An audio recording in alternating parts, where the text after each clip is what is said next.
जी अगर डाइवर्स कर देते हैं तो आपको क्या कहते हैं, मतलब हमेशा मतलब कोई भी बिजनेस जो है हमेशा टॉप पे नहीं रहता। तो अगर वो साइक्लिक तौर पे वो नीचे जा रहे हैं तो आपका दूसरा जो दूसरी कंपनी है वो उसको मतलब सपोर्ट कर लेगी। जैसे कि ये रीजन होता है आपकी डाइवर्स। ओके ठीक है। तो होता क्या है, रिस्क में क्या फर्क पड़ता है, रिटर्न में क्या फर्क पड़ता है? जी अगर हम दो इंडिविजुअल स्टॉक्स को पोर्टफोलियो में कंबाइन करें तो उसका रिटर्न जो होगा पोर्टफोलियो का वो क्या होगा, किसके इक्वल होगा वो, और रिस्क क्या होगा? जी sir risk would be lesser and return would be increase sir. That's the reason कि हम दो स्टॉक्स को एक साथ कंबाइन करते हैं फॉर अ डाइवर्सिफिकेशन। अच्छा, हम ये कह सकते हैं कि the return of portfolio is the weighted average return of individual stock in the portfolio. Yes sir. क्या हम ये कह सकते हैं the risk of portfolio is equals to the weighted average risk of individual stock in the portfolio? Sir can you repeat it again sir? The risk of portfolio risk जो है that is equal to the weighted average risk of individual stock in the portfolio. Risk जी yes क्या sir, कह कह सकते हैं। जी हम क्या कह रहे हैं?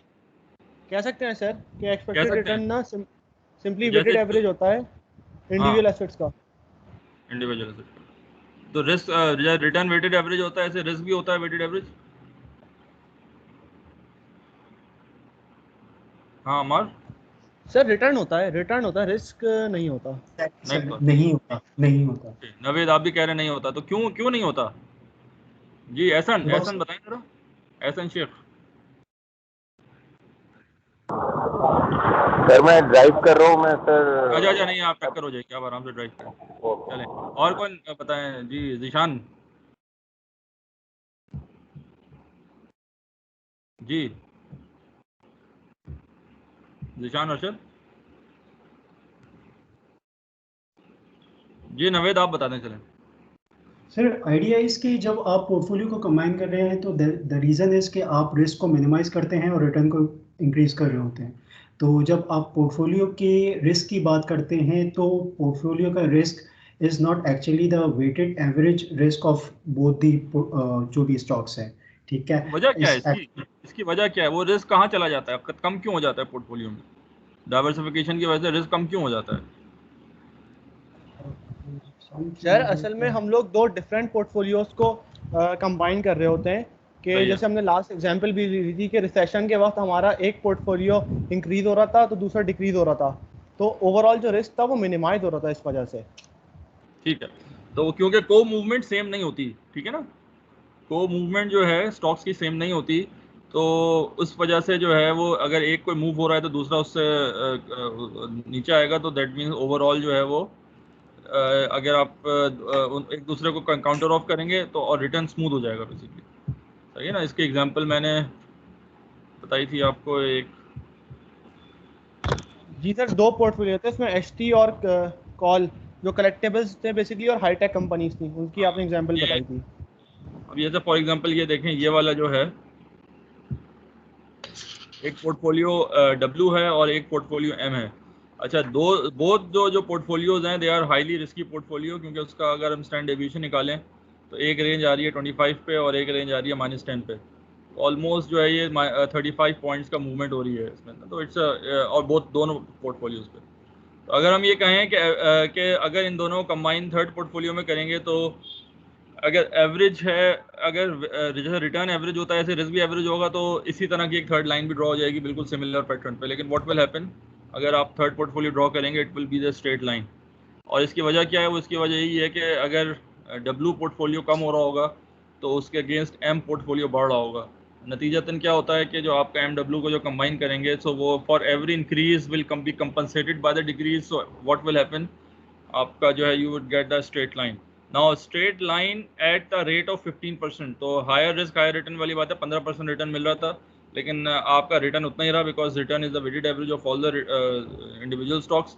लेकिन क्या हुआ, आपका जो रिस्क है वो कम हो गया। तो पोर्टफोलियो थ्योरी ये कहती है कि you can create a risk free asset risk free asset means के like treasury bill by combining theoretically by combining two different portfolios which has a co-movement which is inverse. अगर आपके ऐसे portfolio मिल जाते हैं तो आप ऐसे कंबाइन करके you can create a risk free asset, ठीक है ना। तो रिस्क की जो डेफिनेशन हो जाती है या उसकी बिल्कुल ही डिफरेंट हो जाती है पोर्टफोलियो कॉन्टेक्स्ट के अंदर, ठीक है ना। क्लियर है बात? Yes sir. इसी तरह से ये दूसरा अगर हम देखें एम और एम को देखें तो पोर्टफोलियो के अंदर there is no diversification. Why? Because comovement same है। अच्छा, आपको सवाल ये पैदा होता है कि you can not find practically कोई आपको ऐसा स्टॉक नहीं मिलेगा कि जिसमें जो को मूवमेंट है वो बिल्कुल ही इन्वर्स हो, यानी कि नेगेटिव का। तो क्योंकि ऐसे स्टॉक नहीं है तो फिर पोर्टफोलियो थ्योरी को अप्लाई भी कैसे करेंगे, मतलब you can not get this kind of a portfolio because आपके पास ऐसे स्टॉक्स भी नहीं है। तो इसका जवाब ये है कि बिल्कुल सही है कि ऐसे स्टॉक्स नहीं होते, लेकिन इसके साथ ये आर्गूमेंट भी होता है कि अगर को मूवमेंट माइनस वन है तो theoretically all the risk will be hedged away, ठीक है। लेकिन अगर को मूवमेंट 1 से यानी पॉजिटिव 1 से कम है, लेट सपोज 80% भी को मूवमेंट है उसकी, 20% भी इन्वर्स है, तो 20% रिस्क तो हेज होगा ना।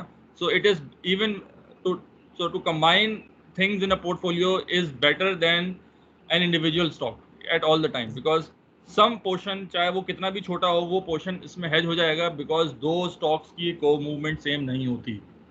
क्लियर है? ये बात समझ में आई? तो इसमें ये जो आंसर है कि यू कैन नॉट फाइंड, अगर क्योंकि सारी बात है नेगेटिव कोरिलेशन के स्टॉक आपको मिलना मुश्किल है, नामुमकिन वाली बात है, लेकिन पॉजिटिव कोरिलेशन एक एवरेज स्टॉक दूसरे स्टॉक से 60% कोरिलेट करता है। तो अगर हम दो स्टॉक्स को एवरेज को मिला भी दें तो मे बी 60% तो रिस्क रहेगा लेकिन 40% हेज हो जाएगा। तो even then investing in individual stock is far too riskier than investing in any two asset random asset in a portfolio. यहाँ तक बात समझ में आई किसी को? कोई question? Okay sir. No sir, perfect clear है। क्लियर है, चलिए।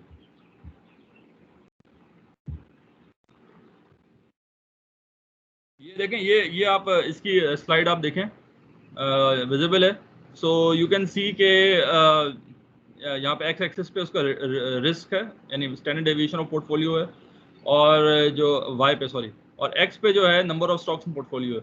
तो जैसे जैसे नंबर ऑफ स्टॉक्स पोर्टफोलियो के बढ़ाते जाएंगे so what will happen, your risk of portfolio कम होता जाएगा because both stocks are not, उसकी को मूवमेंट सेम नहीं है।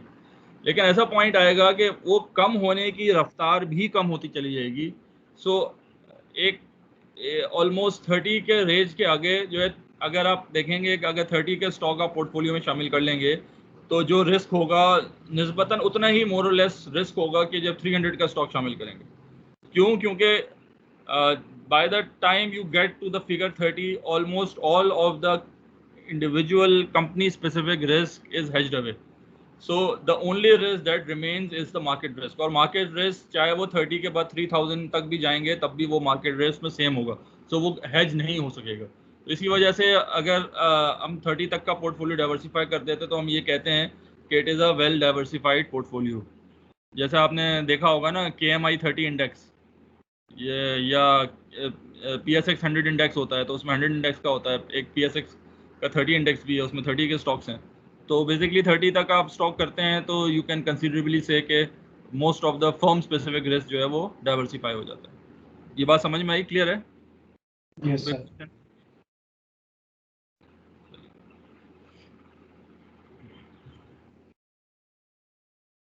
तो ब्रेकिंग डाउन द रिस्क, तो risk can be break down in two forms. One is firm specific जो कि डाइवर्सिफाइबल है, इसको मुख्तलिफ नाम दिए जाते हैं, firm specific, systematic, unsystematic, diversifiable, ये सारे एक ही चीज़ों के नाम है। और दूसरा मार्केट रिस्क होता है which is non diversifiable systematic, ठीक है। तो ये जो है मार्केट रिस्क जो है वो एलिमिनेट नहीं हो सकता डाइवर्सिफिकेशन से, जबकि फर्म स्पेसिफिक रिस्क एलिमिनेट हो सकता है। क्लियर है यहाँ तक? Yes, sir. Sir, is there any way? नहीं sir, sir I have a question sir, is there any way कि आप मार्केट रिस्क को मिनिमाइज कर सकते हो? हाँ, अच्छा सवाल है, बताइए। कोई बताएगा फिर मैं बताता हूँ। कोई इसमें कोई तरीका हो सकता है आप लोगों के ख्याल में? एनीबॉडी? वैसे सर लीगल तरीके तो नहीं हो सकते सर? हाँ, देखें, एक तरीका तो ये ऐसा हो सकता है कि आप ऐसे स्टॉक को शामिल करें जो आपकी मार्केट से ना हो। फॉर एग्जांपल आप फॉरेन कंपनी का स्टॉक शामिल करते हैं, क्योंकि मार्केट रिस्क में क्या क्या चीज़ें आती हैं। मार्केट रिस्क में आपका एक्सचेंज रेट रिस्क भी आ सकता है, पॉलिटिकल रिस्क भी आ सकता है, इन्फ्लेशन का रिस्क भी आ सकता है, जीडीपी ग्रोथ वगैरह का रिस्क भी आ सकता है, और सारे पॉलिसी रिस्क आ सकते हैं ना। तो अगर आप अपने पोर्टफोलियो में फॉरेन स्टॉक शामिल कर दें जिनकी inflation, GDP, exchange rate risk को रिलेट ना कर रहा हो आपकी इकोनॉमी के साथ, सो you can also hedge that market risk portion भी ना। इसी वजह से आप ये देखें, ग्लोबल पोर्टफोलियो वाले जो है वो उस वक्त स्टॉल, यानी अगर जो ग्लोबली पोर्टफोलियो बना रहा होता है उस शख्स के लिए जो है पे ऑफ डिफरेंट होते हैं एज कम्पेयर टू लोकल बंदा, ठीक है ना। लोकल स्टॉक जो है they can invest to a certain price, लेकिन global diversified stock can even invest at a higher price. Why? Because उनके यहाँ जो है बहुत सा एक्स्ट्रा रिस्क भी है जो जाता है, बिकॉज उनके यहाँ जो है वो मार्केट रिस्क भी थोड़ा सा डाइवर्सिफाई हो जाता है, because you have a exposure in different market. Clear है नवेद?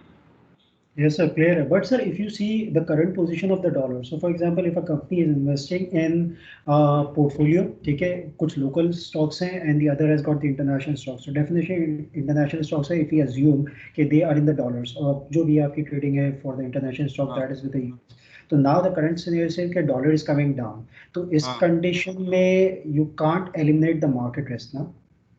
देखिए, अगर तो एक मुल्क है पाकिस्तान जहाँ पे डॉलर गिर रहा है, लेट्स सपोज, ठीक है ना, तो यहाँ पे आप इसको इस तरह समझें कि इन्फ्लेशन है, एक्सचेंज रेट रिस्क है, तो जो दूसरा मुल्क है वहाँ पे जो आपको रेवेन्यू मिल रहा है, डिविडेंड मिल रहा है, वो दूसरे कंट्री के उसमें मिल रहा है, ठीक है ना। उस कंट्री का रिएक्शन डॉलर के साथ डिफरेंट होगा एज कम्पेयर टू पाकिस्तानी रुपये का ट्रांजैक्शन डॉलर के साथ। सो बिकॉज दोनों का जो कोरिलेशन है वो सेम नहीं होगा, तो इस वजह से एक्सचेंज रेट रिस्क हेज हो जाएगा अगर आप दो मुख्तलिफ कंट्रीज में इन्वेस्ट करें। ये बात समझ में आ रही है? ज़रूरी नहीं है ऊपर हो जाए या नीचे जाए, कोरिलेशन सेम नहीं होनी चाहिए। अगर एक ऊपर जा रहा हो एक नीचे जा रहा हो, फॉर एग्जांपल अगर पाकिस्तानी की रुपये स्ट्रांग हो रहा हो तो वहाँ पे जो है उनका अगर करेंसी वीक हो रही हो, then you have an inverse correlation and vice versa. So as long as correlation is inverse हो गई या डिफरेंट हो गई पहले से, तो उसमें आपको हेज करने के चांस ज़्यादा होते हैं। सही है? ठीक है सर।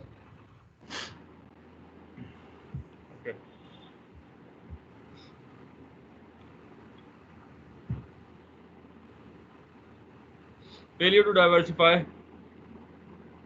अच्छा चले, मैं अब आपसे एक वो करता हूँ, एक हाइपोथेटिकल सिचुएशन देता हूँ, ठीक है ना। सवाल ये है, if an investor chooses to hold a one stock portfolio which is exposed to more risk than the diversified investor, would the investor be compensated for the risk they bear? जी, इसका जवाब कौन देगा और वजह क्या है?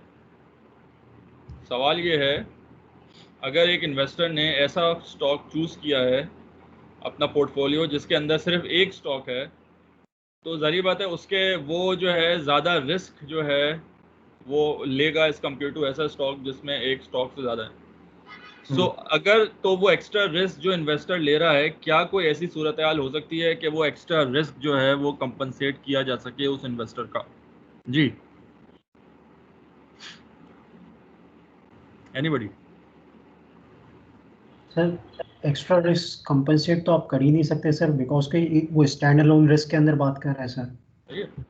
सो it is no, stand alone risk is can not be compensated. Now अब आप एक चीज समझें, इसका इम्प्लीकेशन क्या होगा इस बात का कि because extra risk can not be compensated, इसकी इम्प्लीकेशन ये होगा कि आपका stand alone investor will be wiped out of the market and the only relevant investor that will remain in the market is a portfolio investor.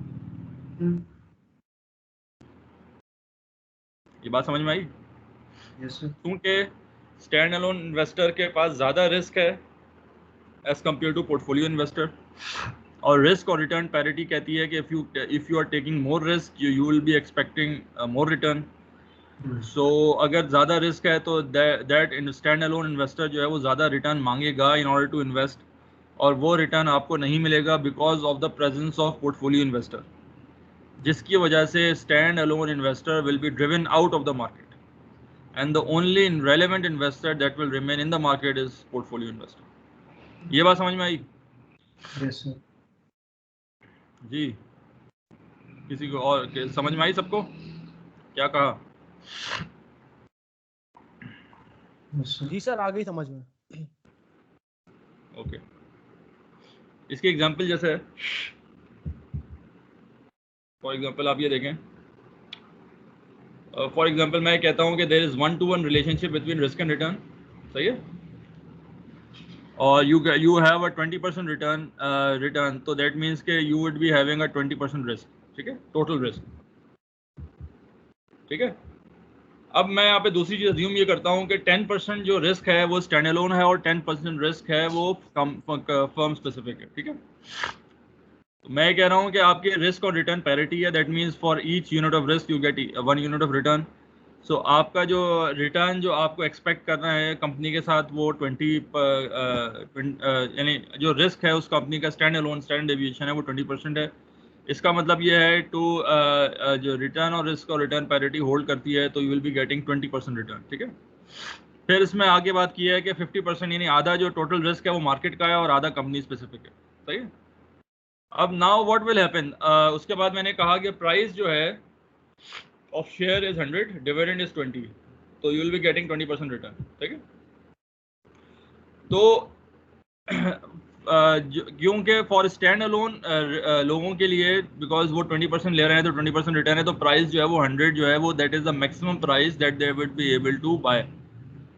लेकिन for a portfolio investor 10% risk है तो they will be even यानी they are happier even at a 10% return.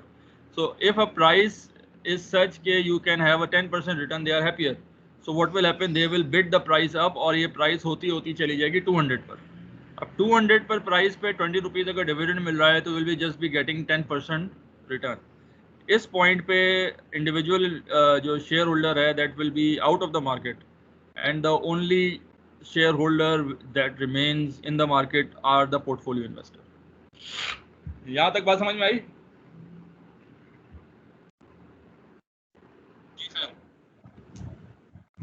इसका मतलब क्या हुआ? इसका मतलब ये हुआ कि क्योंकि मार्केट में कोई इंडिविजुअल इन्वेस्टर मौजूद नहीं होगा तो इसका मतलब ये हुआ कि इंडिविजुअल रिस्क इज जो कि हमने स्टैंडर्ड डेविएशन से निकाला था दैट इज नाउ इनरेलेवेंट, तो only relevant risk is portfolio risk. यहां तक बात समझ में आई?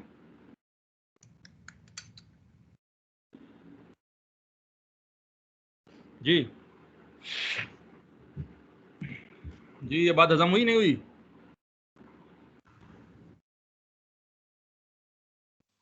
दोबारा बताएं। अच्छा, मैं ये कह रहा हूँ कि अगर आपने ये बात मान ली है कि उस प्राइस पर इंडिविजुअल इन्वेस्टर मार्केट में नहीं होगा तो फिर आप ये भी बात माने कि इसका मतलब है क्योंकि इंडिविजुअल इन्वेस्टर ही इनरेलेवेंट हो गया है मार्केट से तो इंडिविजुअल जो फर्म स्पेसिफिक रिस्क है वो भी इनरेलेवेंट हो जाएगा बिकॉज सिर्फ पोर्टफोलियो इन्वेस्टर मार्केट के अंदर होंगे तो the only relevant risk is the portfolio risk. सही है? ठीक है, क्लियर है? यस। So this means सवाल ये पैदा होता है। हाँ हाँ जी नवेद, क्या कह रहे हैं? So this means जो पोर्टफोलियो ओनर्स हैं they are in the favour because कि आपका जो स्टैंडर्ड ओन रिस्क है वो कम्प्लीटली एलिमिनेट हो चुका है, so they don't have to worry about that. हाँ, तो वो जो सारी बात है बिकॉज मार्केट में वही लोग होंगे जो पोर्टफोलियो इन्वेस्टर होंगे तो प्राइस वही होगी जो पोर्टफोलियो इन्वेस्टर को सूट करेगी, तो उस प्राइस पे इंडिविजुअल इन्वेस्टर मार्केट में नहीं होगा। अब सवाल ये है कि कोई बंदा एक या दो शेयर में इन्वेस्ट करता है वो मार्केट में क्यों होता है, तो ये क्या इस थ्योरी में नॉर्मली है या देयर इज समथिंग एल्स? तो इसके अंदर दो तीन आप इसकी आर्गूमेंट दे सकते हैं। पहला आर्गूमेंट तो आप ये दे सकते हैं कि वो बंदा इनरैशनल है क्योंकि ये सिर्फ वही बंदा करेगा, अगर वो रैशनल होता तो वो पोर्टफोलियो बना के इन्वेस्ट करता, वो इंडिविजुअली इन्वेस्ट नहीं करता। तो अगर किसी ने इंडिविजुअली इन्वेस्ट किया तो इनरैशनल है, नंबर 1, ठीक है। दूसरी आर्गुमेंट ये हो सकता है कि वो रैशनल ही है क्योंकि उसने पोर्टफोलियो बनाया हुआ ही है, फॉर एग्जांपल उसने अपनी वेल्थ को जो है कुछ रियल स्टेट में डाला हुआ है, प्रॉपर्टीज़ में, कुछ आपने गोल्ड में डाला हुआ है और कुछ शेयर में डाला हुआ है। तो उसने शेयर तो इंडिविजुअली लिया हुआ है, लेकिन उसने अपने अपने पर्सनल लेवल पे डाइवर्सिफाई ऑलरेडी किया हुआ है। सो उसने भी पोर्टफोलियो ही बनाया हुआ है। तो actually every person is a diversified investor. So regardless कि किसी ने इंडिविजुअल इन्वेस्ट किया है नहीं किया है, everybody has already diversified their investment. तो इस वजह से जो है वो जो बात है कि इंडिविजुअल इन्वेस्टर वो मार्केट में है ही नहीं। ये बात समझ में आई? सर लेकिन ये फर्म स्पेसिफिक थोड़ी होगी डाइवर्सिफिकेशन, ये तो मार्केट डाइवर्सिफिकेशन होगी उसके लिए फिर, कि मार्केट ही डिफरेंट होगी उसकी। नहीं, मार्केट जैसे देखें, ये जो मार्केट है ना पूरी पाकिस्तान की, चाहे उसमें स्टॉक मार्केट हो, चाहे रियल एस्टेट हो, चाहे वो इक्विटी की हो, डेट की हो, गोल्ड की हो। गोल्ड में थोड़ा सा कम है, लेकिन ये बाकी जो लोकल एनवायरनमेंट है ना, they are all expose to the market risk which is inflation, which is exchange rate, everything. सही है। तो इस मार्केट में अगर कोई एक्सपोज होगा तो वो सेम रिस्क से होगा, चाहे वो स्टॉक एक्सचेंज में हो या ना हो, वो मार्केट में तक एक्सपोज हो रहे हैं ना। क्लियर? ठीक है सर, सही क्लियर है।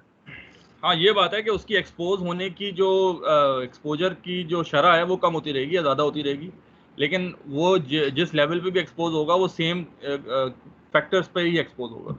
सही। अच्छा, यहाँ तक बात समझ में आ गई? यस। तो और कोई सवाल, एनी क्वेश्चंस? अच्छा, मैं अगर आपसे सवाल करूं इस सारे सिनेरियो के बाद, let suppose let me ask you people, कोई भी इसका जवाब दे दे कि you are a portfolio investor, ठीक है? आपका एक वेल डाइवर्सिफाइड पोर्टफोलियो है और उस पोर्टफोलियो के अंदर आपको एक स्टॉक शामिल करना है, ठीक है ना? यू आर एक्चुअली आप सब लोग में यानी आप लोग जो है ना म्यूचुअल फंड जो है ना वो मैनेज कर रहे हैं। तो आपके पास दो ऑप्शन हैं, दो किस्म के शेयर्स में से किसी एक शेयर का इंतखाब करना है, ठीक है? एक शेयर है स्टील इंडस्ट्री का, ठीक है? अब ना स्टील इंडस्ट्री जो है वो फेयरली साइक्लिकल इंडस्ट्री है और जीडीपी के साथ चलती रहती है। स्टील की डिमांड कम होती है, ज़्यादा होती है, प्रेडिक्टेबल है फेयरली। और एक दूसरा जो है ना ऑयल एंड गैस एक्सप्लोरेशन है, ठीक है? अच्छा, ऑयल एंड गैस एक्सप्लोरेशन में जो है ना अगर किसी को आइडिया हो, कोई है यहाँ पे ऑयल एंड गैस का बंदा? नहीं। अच्छा, तो किसी को आइडिया हो तो उसमें ये होता है कि यू कैन नॉट प्रिडिक्ट के जब आप वेल ड्रिल कर रहे होते हैं तो आपको नहीं मालूम होता, आजकल जितनी भी आप एडवांस टेक्नोलॉजी भी ले जाएं, आपको नहीं मालूम होता कि भाई वो जो जब आप निकलेगा तेल या नहीं निकलेगा, ऑयल या गैस मिलेगी नहीं मिलेगी। तो it's a very big Gamble. तो होता ये है कि वो जो है ड्रिलिंग करते हैं, और ड्रिल जो अगर आप करते हैं तो it takes about $50 million for a drill, और वो $50 मिलियन खर्च करने के बाद ही आप मालूम कर सकते हैं कि उसके अंदर से तेल निकलेगा या नहीं निकलेगा, ठीक है? तो अगर वो नहीं निकला तो आपके 50 मिलियन फूक गए, और अगर निकल गया तो आपके बहुत फ़ायदा हो जाएगा। सही है। तो एक इंडस्ट्री है जो कि ऑयल ड्रिलिंग है, एक्सप्लोरेशन की इंडस्ट्री है, शेयर है बेसिकली, और एक शेयर है स्टील का। So based on the portfolio investor, you are a portfolio investor and you are a risk averse portfolio investor, क्योंकि आप अपने लिए इन्वेस्ट नहीं कर रहे हैं, आप दूसरों के लिए कर रहे हैं, तो आप जो है चाहते हैं कि हम रिस्क कम से कम लें। So as a risk averse portfolio investor, आप कौन सा स्टॉक को अपने उस वेल डाइवर्सिफाइड पोर्टफोलियो में शामिल करेंगे? स्टील स्टॉक और ऑयल एंड गैस? जी sir, is there a necessity कि हमें वो वेल डाइवर्सिफाइड पोर्टफोलियो के अंदर स्टॉक ऐड करना ही है? हाँ, आप नेसेसरी, आपको जो है ना एक शेयर को शामिल करना जरूरी है, चाहे वो ऑयल एंड गैस है चाहे वो स्टील है। अब आप बताइए किसको करेंगे?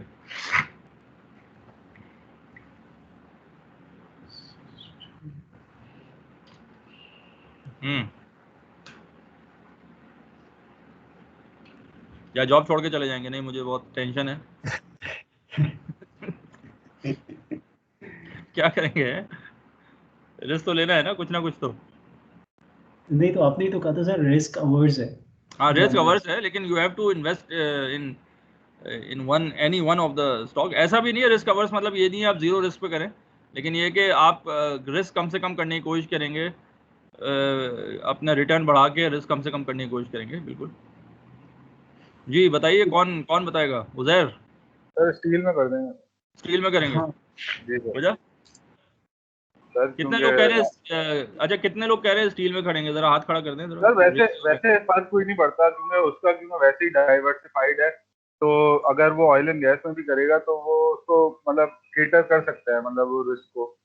तो मेरा नहीं ख्याल कि उसको मसला होगा ऑयल एंड गैस में भी करना। अच्छा, नहीं तो ज़्यादा ज़्यादा रिस्क कम नहीं, ज़्यादा रिस्क जो है पर पोर्टफोलियो का ज़्यादा बेहतर किस में होगा?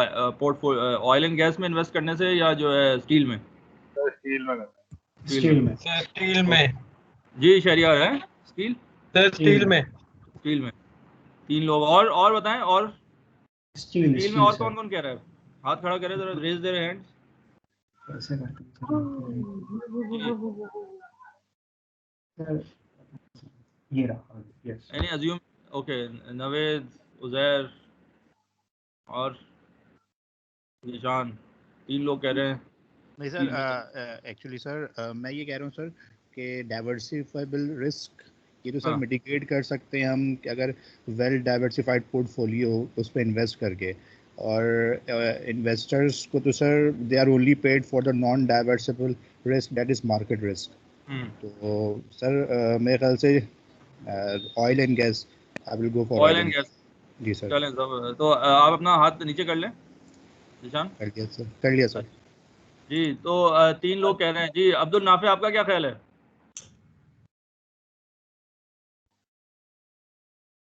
जी नाफे? सर मेरे ख्याल से भी स्टील में करेंगे। स्टील में, तो हाथ खड़ा कर दें अपना।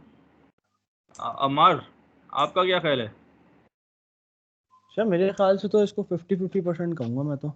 अरे भाई नहीं है ना 50%, आपको एक यार डिसीजन लेना होशियारी नहीं मारे आप, होशियारी नहीं मारे। है। सर बताओ। स्टील इंडस्ट्री कर लें। जी फातिमा, ये भी एक रिस्क फातिमा है, आप क्या ये भी कहती एक रिस्क है कि हम किसके साथ जा रहे हैं। हैं? जी फातिमा, आप क्या कहती हैं?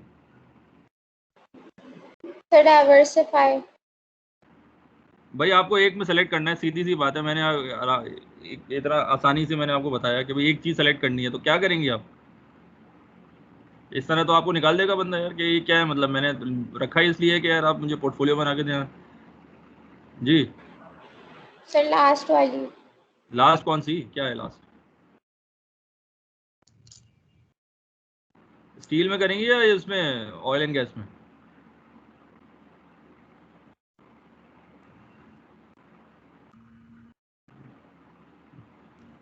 और बताएं कोई और। सो मेजॉरिटी जो है, चले लेट्स, मेजॉरिटी जो है they are basically favouring steel, और सिर्फ जिशान जो है वो ऑयल एंड गैस फेवर कर रहे हैं। जिशान आप जरा दोबारा बताइए, आपका क्या आर्गुमेंट था?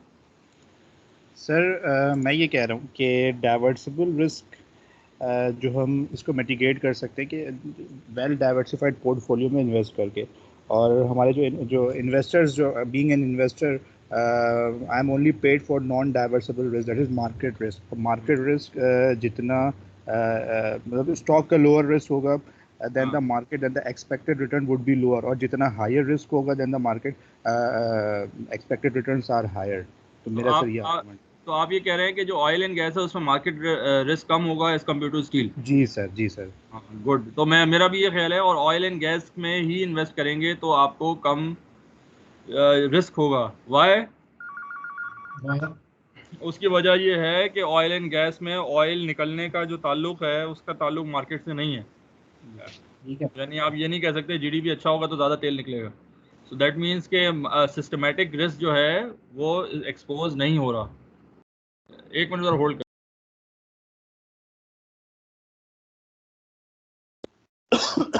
मैं नहीं खेल रहा यार।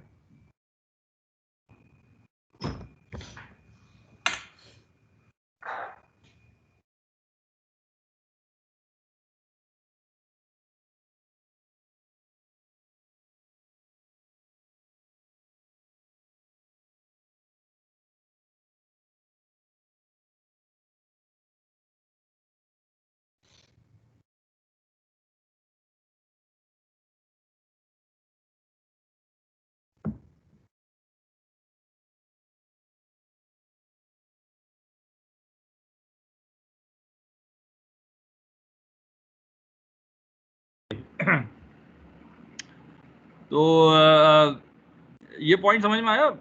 एक्चुअली स्टील जो है it seems to be highly risky investment, actually वो रिस्क कम कर रही है क्योंकि वो उस सिस्टमेटिक रिस्क को भी कम कर रही है जो कि सब में कॉमन था।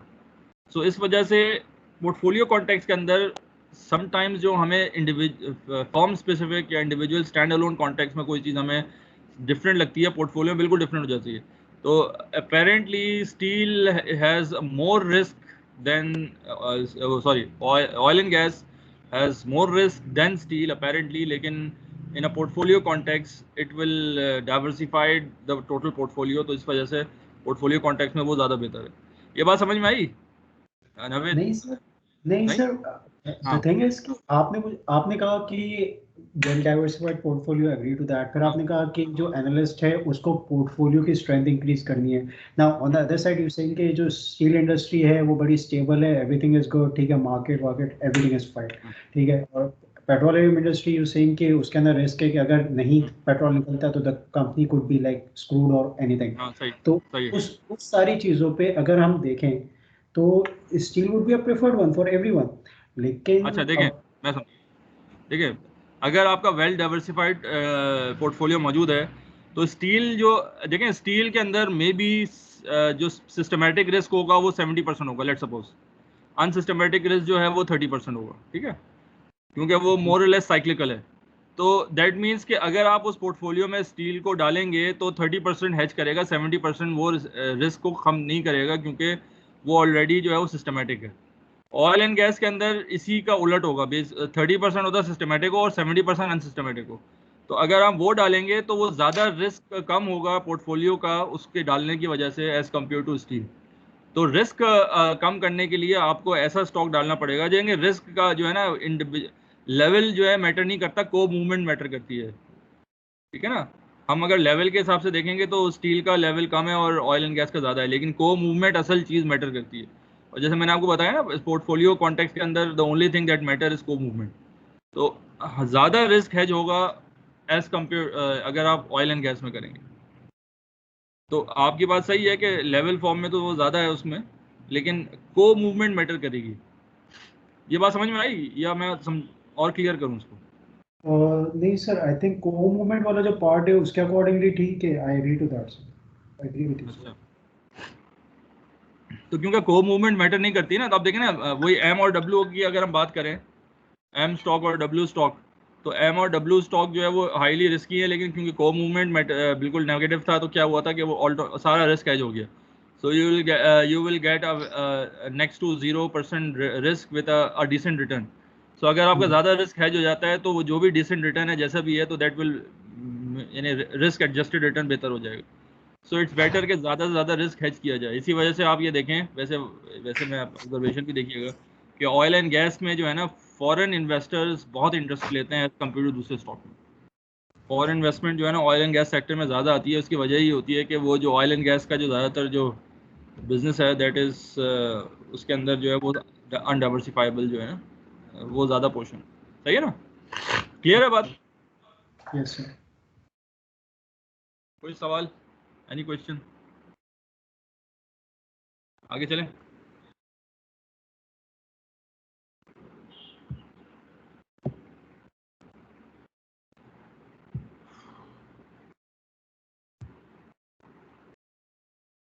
So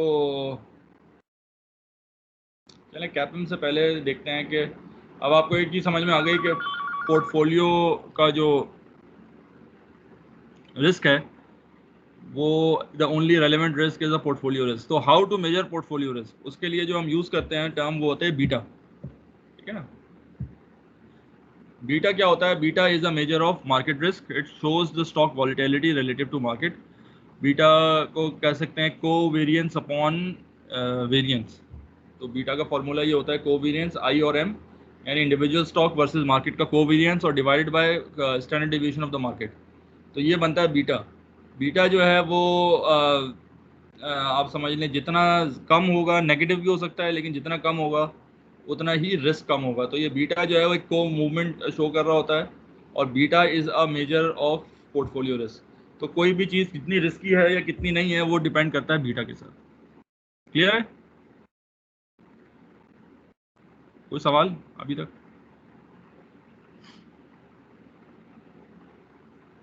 any questions?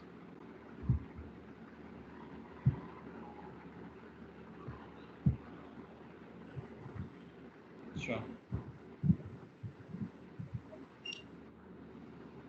सो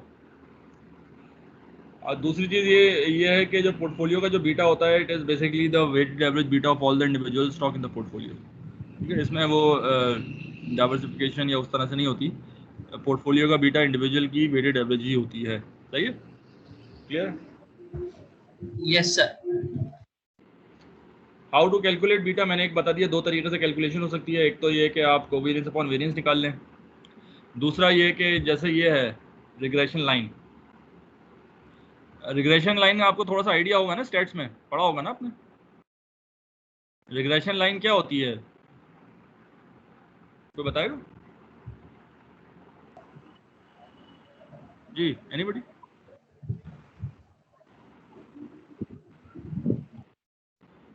कोई कॉन्सेप्ट है रिग्रेशन लाइन का?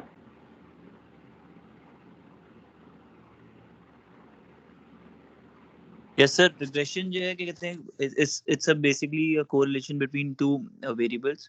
तो वो फिर लाइन ऑफ एक समझ लें एक तरीके से बेस्ट फिट दिखा देती है उस कोरिलेशन के बीच में। तो वो बेस्ट फिट लाइन होती है।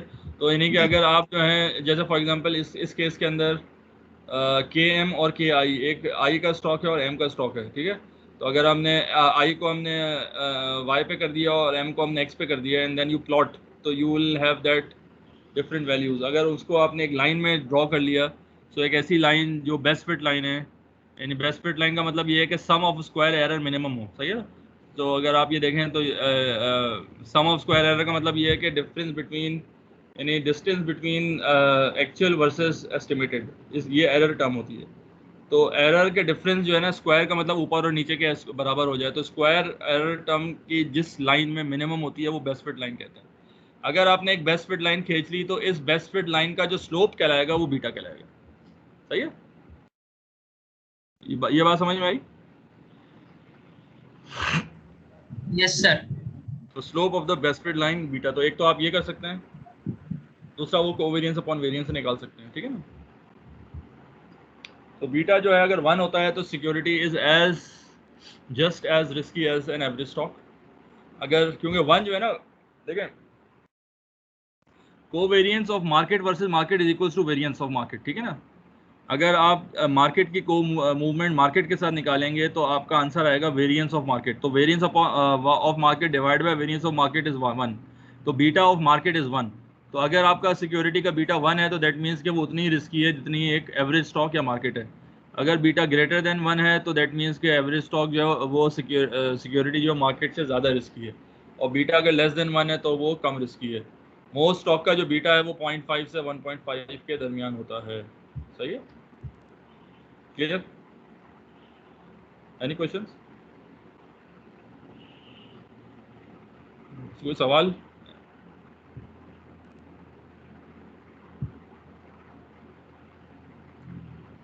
जी, समझ में आई बात? यस सर, क्लियर है।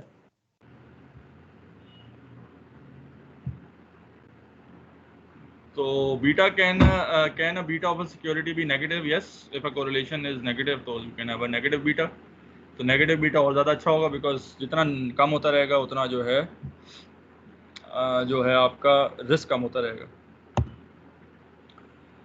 हमारे जो 3 स्टॉक थे, HT, COLL और T-bill, तो इनका बीटा इन्होंने बताया है कि जो COLL है, HT का बीटा है 1.3। आप इसका देखा पॉजिटिव है, लाइन है। अच्छा, ट्रेजरी बिल अगर स्ट्रेट लाइन है तो उसका बीटा 0 होगा, और कॉल का जो है that is negatively sloped line, इसकी कोरिलेशन नेगेटिव थी, कलेक्शन वाला स्टॉक था, तो उसका बीटा -0.87 है। तो अगर हम HT और कॉल को अगर मिलाएंगे तो आपका पोर्टफोलियो में जो है बीटा अच्छा खासा कम हो जाएगा। सही है? Because beta of portfolio is the weighted average beta of individual stock. तो अगर हम इन दोनों का वेटेड एवरेज ले लें, यानी -0.87 और 1.3 के दरमियान पे ले लें, तो इट वुड बी ऑलमोस्ट 0.5 से भी कम हो जाएगा। So it's a very huge gap जो कम हो जाएगा। क्लियर है बात? समझ में आई? Any question?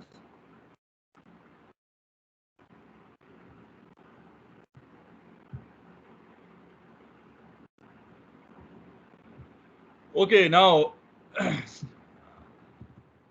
बीटा समझ में आ गया। फिर हमें जो है ना, अब आप कैपएम समझ रहे हैं। कैपएम क्या होता है? कैपिटल एसेट प्राइसिंग मॉडल, ठीक है। कैपएम कहाँ यूज होता है? अगर आपके पास बीटा मौजूद है तो कैपएम आपको ये बताता है कि what would be the required rate of return that you will, यानी कि जो आपको उस रिस्क को कंपनसेट करने के लिए रिक्वायर होगा, सही है। तो वो कैपएम आपको बताएगा, ठीक है ना। तो रिटर्न तीन तरह के होते हैं, एक तो एक्चुअल रिटर्न और एक होता है एस्टिमेटेड। एक्चुअल मींस के वो तो आपको मालूम नहीं होता, बिकॉज एक्चुअल तो टाइम वन का एक्चुअल आपको नहीं मालूम होगा जब तक आप खुद टाइम वन पे ना चले जाएं। तो आपका टाइम वन, अगर आप टाइम जीरो पे खड़े हुए और टाइम वन की चीज़ बताएंगे तो एस्टिमेशन होगी। तो वहाँ पे दो चीज़ होती हैं, एक्सपेक्टेड और required. What you expect and what you require. Expected means कि आप जो है क्या, कितना चांस है कि नेक्स्ट रिटर्न वो हो, और require is the minimum return that you will be requiring in order to invest in the market. तो जो रिक्वायर्ड रिटर्न है वो हमेशा रिस्क के साथ निकलता है। तो higher the beta, higher will be the required rate of return which you will be requiring in order to invest in the market. And required और एक्सपेक्टेड का जो डिफरेंस है वो देखा जाता है। अगर रिक्वायर्ड ज़्यादा है, एक्सपेक्टेड कम है, तो क्या करेंगे आप? मार्केट से एग्जिट होंगे या एंटर करेंगे?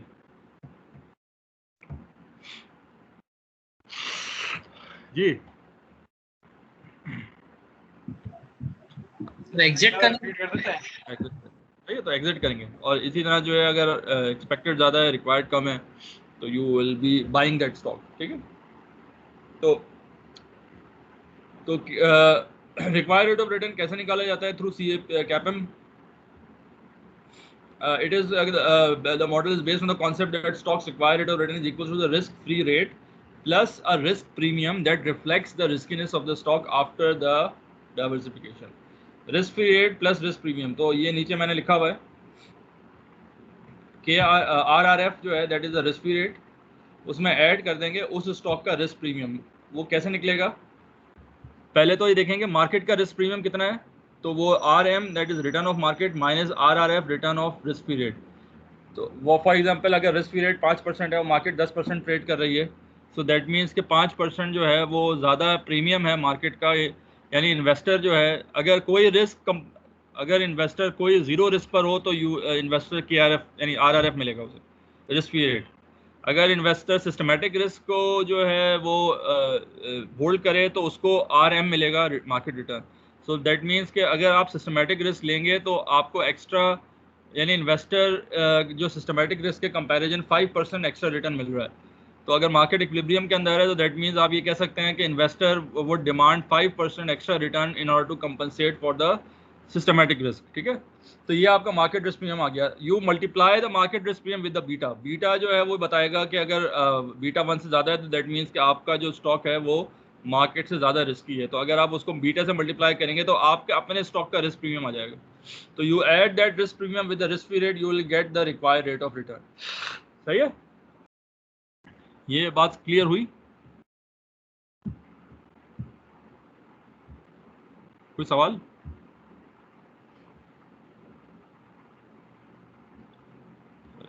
Good. Now calculate the required rate of return, ठीक है।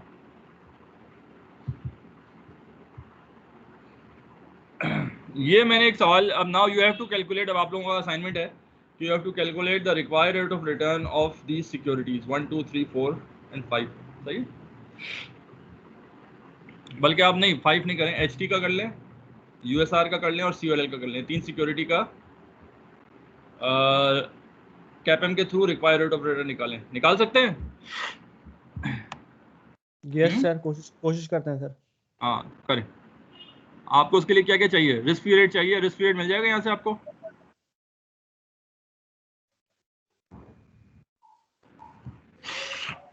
जी सर रिस्क फ्री रेट क्या है? 5%?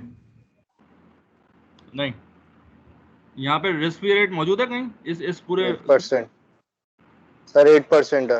हाँ सही है। तो ट्रेजरी बिल का रेट इज रिस्क फ्री, तो you get risk free rate of 8%। Market return मौजूद है यहाँ पे, ठीक है। Yes sir. So that means MRP आपको निकाल सकते हैं, मार्केट रिस्क प्रीमियम 15 - 8 7। सही। और आपको बीटा सारे मौजूद हैं, तो you multiply the premium with the beta, you will get the stock का risk premium, you add that premium with the risk free rate again, तो आपको मिल जाएगा रिक्वायर्ड रेट ऑफ रिटर्न। तो आप जरा रिक्वायर्ड रेट ऑफ रिटर्न सारे निकाल लें एंड देन विल सी। ठीक है,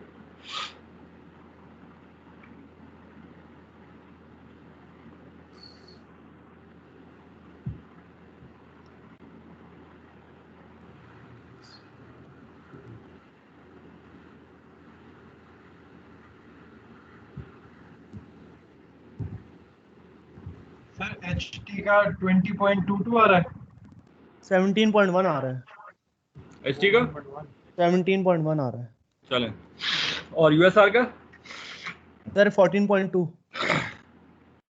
और कॉल का COLL सर 1.91%। 1.91 सही है, लेट्स चेक।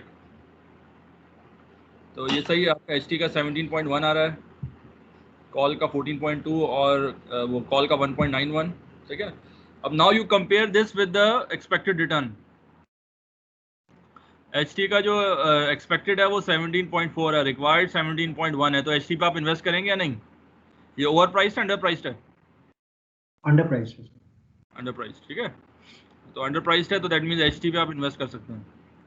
यूएसआर पे इन्वेस्ट कर सकते हैं। USR is basically 13.8, expected risk जो रिक्वायर्ड है, यानी required return to compensate for that risk is 14.2। जी, इसके बारे में बताएं। ओवर प्राइस सर नहीं करेंगे। Over price. अच्छा, कॉल क्या बताएं? जी सर, नहीं करेंगे। कॉल जो है, हालांकि देखें ना, आपने बिकॉज वो नेगेटिवली कोरिलेटेड है, तो रिस्क जो रिक्वायर्ड रेट ऑफ रिटर्न है 1.91 है, दैट मींस कि you are happy to invest in call even at the if that stock is giving you just 2% return, लेकिन वो रिटर्न उससे भी कम दे रही है, दैट ऑलमोस्ट 1.7। तो इसमें करेंगे इन्वेस्ट, नहीं करेंगे?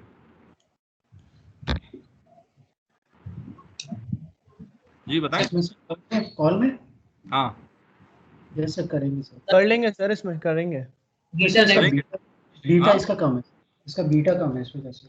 अच्छा, ये इसमें इन्वेस्ट करेंगे सर इसमें क्यों करेंगे? इसमें नहीं करेंगे ना शायद। हाँ, इसमें क्यों करेंगे भाई? देखिए ना आप, ये कॉल जो है वो एक्सपेक्टेड आपको, यू आर, यानी आप जो है अगर कॉल में इन्वेस्ट करेंगे you expect 1.7% return, but you required at least 1.91% return, तो कौन सा बेहतर हुआ? यानी आपका ओवर प्राइस है, अंडर प्राइस है? ओवर प्राइस्ड ना, ओवर प्राइस्ड। हाँ बिल्कुल, बात समझ में आई? वो रिटर्न रिस्क तो बहुत कम है, लेकिन रिटर्न भी तो कम है ना। तो दिस मीन्स कि सर आप इधर आप तब ही लेस रिस्क पे जाएंगे जो आपकी expected return should be greater than the actual returns. Okay, expected would be greater than the required. Okay, required, yes sir. But negative beta होने से हमारे डिसीजन पे क्या इन्फ्लुएंस होगा? रिस्क आपका कम हो जाता है। एक मिनट में बताऊं।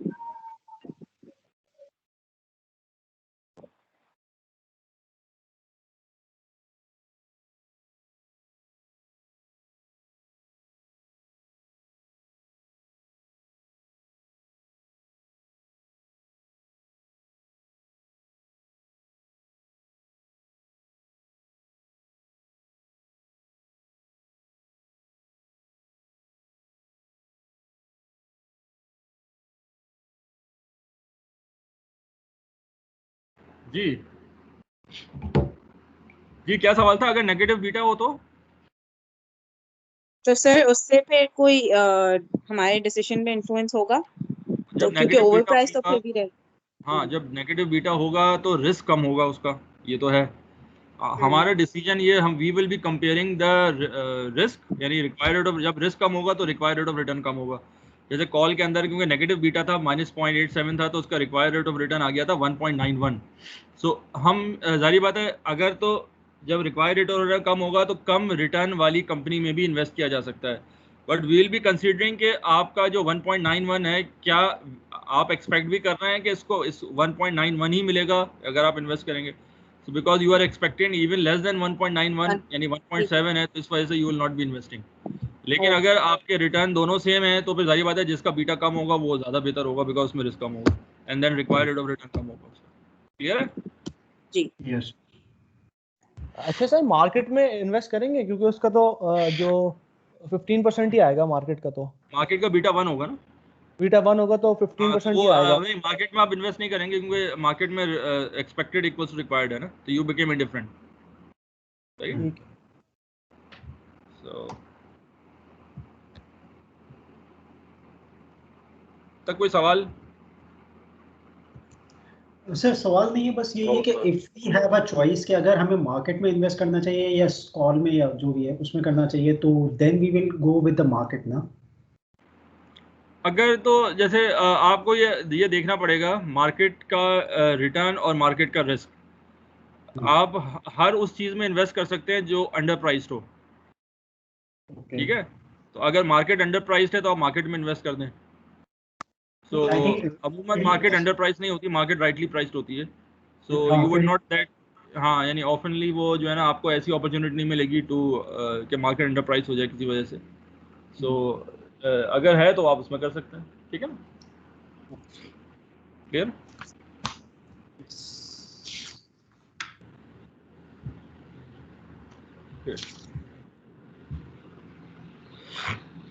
अच्छा, अब एक चीज और समझ लें, SML line, security market line. SML line क्या होती है? कैपम तो एक मॉडल है जिसके through you can calculate the require rate of return.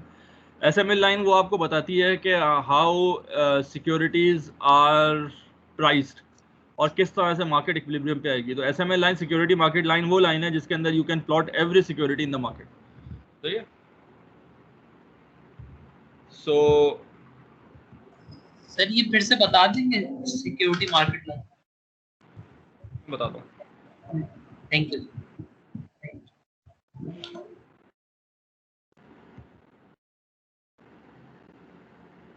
अच्छा, एसएमएल लाइन जो है वो बेसिकली क्या है कि मैं आपको चले आगे मैं ग्राफ के थ्रू बताता हूँ। ठीक है ना? ये ज़रा पहले से स्लाइड आ गई है पर तो ये इन्होंने वो निकाला है basically required rate of return. ये इन्होंने कंपेयर किया है। अंडर वैल्यूड आपके एक अंडर वैल्यूड है, market is very valued, 2 over valued है। सही है? तो ये हमने पहले से निकाल लिया था। ये है एसएमएल लाइन। अब आप ये देखें, अगर आप जो हैं वाई एक्सिस पे रिटर्न रख लेंगे किसी भी रिक्वायर्ड रेट ऑफ रिटर्न और एक्स एक्सिस पे बीटा रख लेंगे, तो every return will lie on the line. ठीक है? यानी कि आप समझें कि beta would be x axis, y intercept would be risk free rate which is 8%, यहाँ वाई इंटरसेप्ट बन जाएगा। अच्छा, 15 - 8 यानी कि ये MRP, market risk premium would be the slope of the line. ठीक है? So you can calculate y. तो एवरी लाइन वुड यानी तो आपका जो रिक्वायर्ड रेट ऑफ रिटर्न है वो लाइन पे लाई करेगा। तो दैट मीन्स कि हायर द बीटा स्टॉक, तो ये लाइन जो है अपर स्लोप में होगी। दैट मीन्स कि higher beta stock will have more return, required rate of return as compare to lower beta stock. ठीक है? अब आप इस कॉन्टेक्स्ट में जो है ना आप अपने जो एक्सपेक्टेड रिटर्न है वो प्लॉट कर दें। तो आपने प्लॉट किया तो एचटी का जो रिटर्न है वो इस लाइन से ऊपर आ रहा है, सीयूएलएल का रिटर्न इस लाइन से नीचे आ रहा है। सही है? सो दैट मीन्स कि आपने प्लॉट कर दिया। Now what will happen in the market? HT जो है वो ओवर प्राइस्ड है, अंडर प्राइस्ड है? अंडर प्राइस्ड है सर। Under price. ठीक है ना? अब एचटी जो है 17.4 जो है वो दे रहा है, एक्सपेक्ट है 17.1 इज योर रिक्वायर्ड। तो दैट मीन्स कि अगर हम इस लाइन पे होते हैं, एचटी अगर इस लाइन पे होता इधर, तो वो 17.1 पे होता, लेकिन इस लाइन से ऊपर ओवर अंडर प्राइस्ड है। So every stock that lies above the SML line is underpriced stock. Every stock that lies below the SML line is overpriced stock, like call and USR. ये नीचे line में है। ठीक है ना? Yes. Underpriced stock क्या होगा? क्या करेंगे underpriced का? Buying करेंगे, sell करेंगे? Buy करेंगे सर। बाय करेंगे सर। जब buy करेंगे तो प्राइस ऊपर जाएगी, नीचे जाएगी? ऊपर जाएगी सर। ऊपर जाएगी। जब प्राइस ऊपर जाएगी तो एक्सपेक्टेड रिटर्न ऊपर जाएगा या नीचे जाएगा? तो रिटर्न बढ़ने नीचे जाएगा सर, नीचे जाएगा। नीचे जाएगा। ये बात समझ में आई? नहीं। अगर कोई चीज 100 रुपए की बाय करें और 20 रुपए उसमें फायदा हो रहा हो, एक्सपेक्ट करें, तो रिटर्न कितना होगा? 80 है 20% ना, 20%। अगर वही चीज 200 रुपए में बाय करें तो रिटर्न कितना हो जाएगा? 40। कितना? अगर 20 रुपए आपको 200 रुपए इन्वेस्ट करने में मिल रहे हैं तो रिटर्न कितना बनेगा आपको? 10%। 10%। तो दैट मीन्स कि अगर प्राइस 100 से 200 पे जाएगी, रिटर्न जो है वो 20 से 10 पर आएगा। आ जाएगा सर, बिल्कुल आ जाएगा ना। तो इस वजह से अगर आप लोग एचटी में इन्वेस्ट करेंगे, उसकी प्राइस ऊपर जाएगी, तो जो नए लेने वाले बंदे के लिए रिटर्न कम होता रहेगा। तो इन दैट वे आप ये कह सकते हैं कि HT will move towards SML line. सही है? कह सकते हैं नहीं कह सकते? Yes sir. तो that sir means fairly valued को अगर हम बाय करेंगे तो इसका मतलब फिर वो ओवर प्राइस हो जाएगा after a short interval value को नहीं, फेयरली वैल्यू को अगर आप बाय करेंगे तो कोई और बंदा तो आपसे बाय नहीं करेगा ना, बिकॉज हर बंदा समझ रहा है कि उसकी प्राइस में चेंज नहीं होगा ना। यानी everybody will buy under price share, everybody will sell an over price share. तो उसका नतीजा क्या होगा? प्राइस जो है ना वो अंडर प्राइस की बढ़ेगी, ओवर प्राइस की कम होगी। जब ओवर प्राइस शेयर की प्राइस कम होगी तो उसका रिटर्न बढ़ेगा, अंडर प्राइस शेयर की प्राइस बढ़ेगी तो उसका रिटर्न कम होगा। तो what will happen? Over price जो है वो मूव करेगा टुवर्ड्स एसएमएल लाइन अपवर्ड्स और अंडर प्राइस मूव करेगा towards SML line. So what will happen if the market is in equilibrium? All the stock will lie on SML line. SML line. Yes. सही है? इसका मतलब क्या होगा कि market अगर इक्विलिब्रियम पे है तो दैट मींस के the required rate of return will be equal to expected rate of return for all the stocks. Yes. ठीक है? तो इसका मतलब ये होगा कि expected return will move towards required return. सही है? Yes sir. तो इसका मतलब ये हुआ कि now even expected return is will became irrelevant.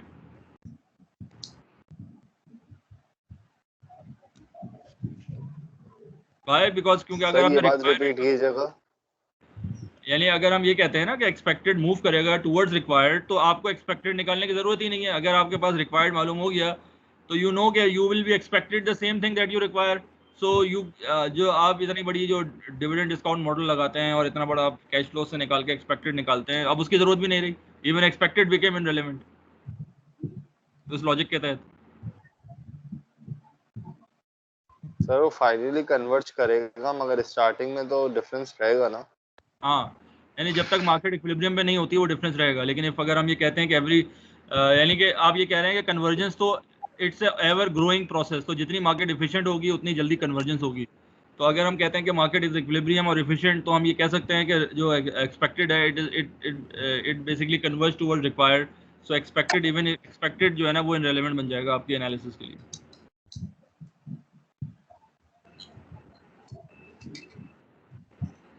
Sir basically तो हमें रिक्वायर्ड को देखना चाहिए, एक्सपेक्टेड तो कुछ भी हो सकता है। तो दैट मींस के जो एक्सपेक्टेड जो कुछ भी हो सकता है वो मार्केट मैकेनिज्म के हिसाब से वही होगा जो रिक्वायर्ड होगा। क्योंकि अगर एक्सपेक्टेड रिक्वायर्ड से ऊपर या नीचे होगा तो प्राइस मार्केट की उसको रिक्वायर्ड पर ले आएगी। तो इसका मतलब ये है कि वो कुछ भी हो सकता है, तो हमें उसकी जरूरत ही नहीं है एक्सपेक्टेड को देखने के लिए। The only relevant return is the required rate of return and the only relevant risk is beta. सही है?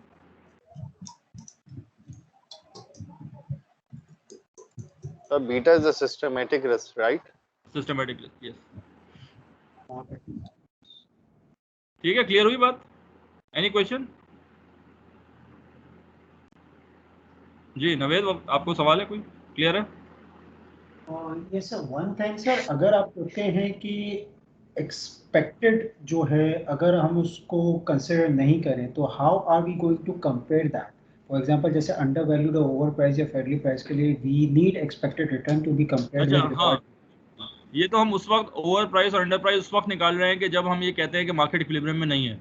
अगर हम ये कहते हैं मार्केट इक्विलिब्रियम में है तो हम ये अज्यूम ही करेंगे कि every stock is rightly price. तो इसका मतलब हम ये अज्यूम करेंगे कि जो रिक्वायर्ड होगा वही उसका एक्सपेक्टेड भी होगा। अग्रीड। सही है ना? तो उस पॉइंट से जो है हम इक्विलिब्रियम ओके ठीक है sir, got it, thank you. तो इसलिए जो है स्टॉक एक्सचेंज जो है ना अमूमन हम अज्यूम करते हैं इक्विलिब्रियम के अंदर। इसी वजह से इम्तिहान में भी कभी ऐसा सवाल आ सकता है कि you have to calculate the expected return, लेकिन आपको फिगर रिक्वायर की दी हुई हो, फॉर एग्जांपल बीटा और कैपएम के थ्रू निकालना हो, तो ये जो है आप इक्विलिब्रियम अजम्पशन निकाल लगा के इसको अप्लाई कर सकते हैं कि बिकॉज द मार्केट इक्विलिब्रियम, तो even what ever is the required और रिटर्न, आपका एक्सपेक्टेड रिटर्न भी वही आएगा। सही है।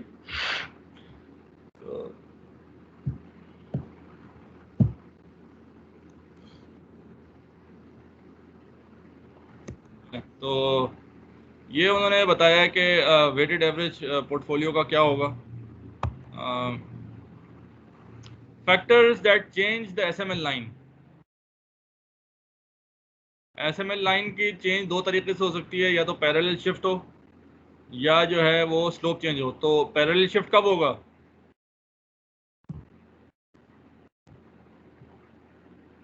सर जब बीटा बढ़ जाएगा। नहीं, बीटा तो उसका एक्स है ना सर, इन्फ्लेशन पे इफेक्ट आएगा जब।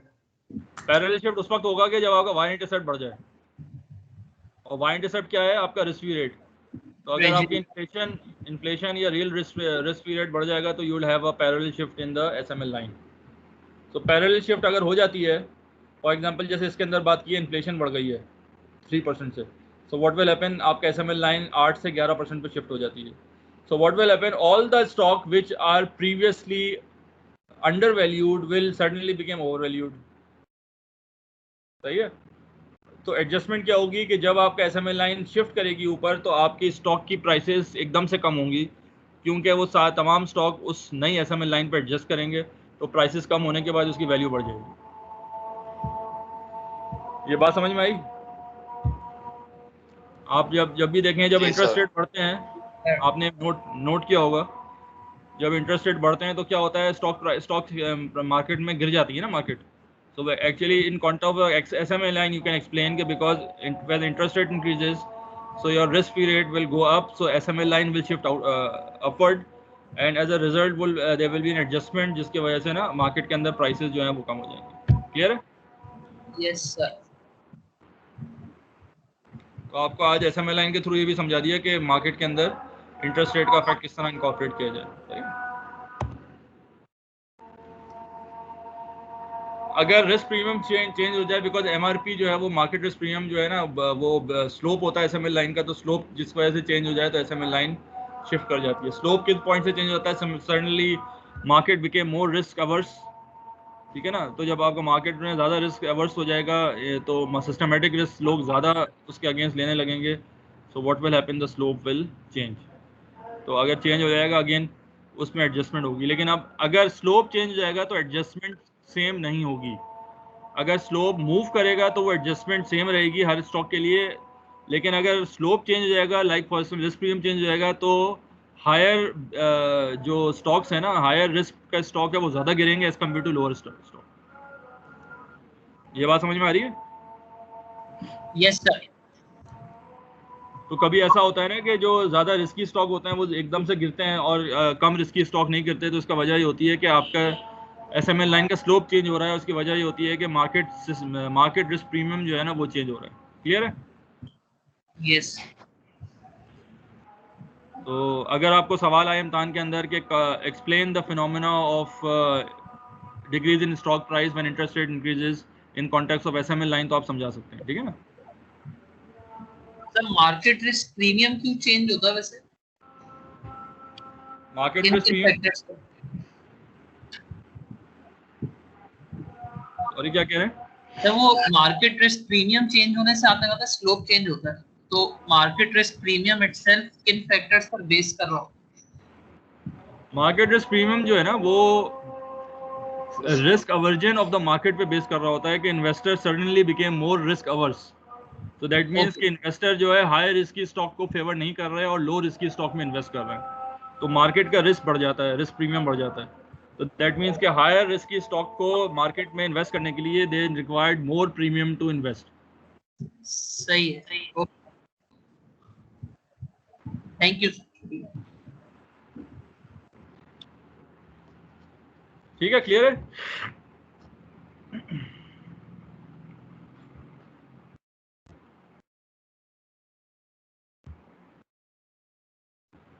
अब थोड़ी सी क्वालिफिकेशंस के सीपीए स्कैपएम जो है, it cannot be verified completely. Statistical techs have problems and make verification almost impossible. Some argue that they are additional risk factor other than market risk premium that must be considered. अच्छा, इसमें फिर बहस होती है। CAPM जो है सबसे पुराना मॉडल है, इसमें जो है कुछ लोग कहते हैं कि वो फैक्टर्स बहुत ज़्यादा फैक्टर्स नहीं है इसके अंदर।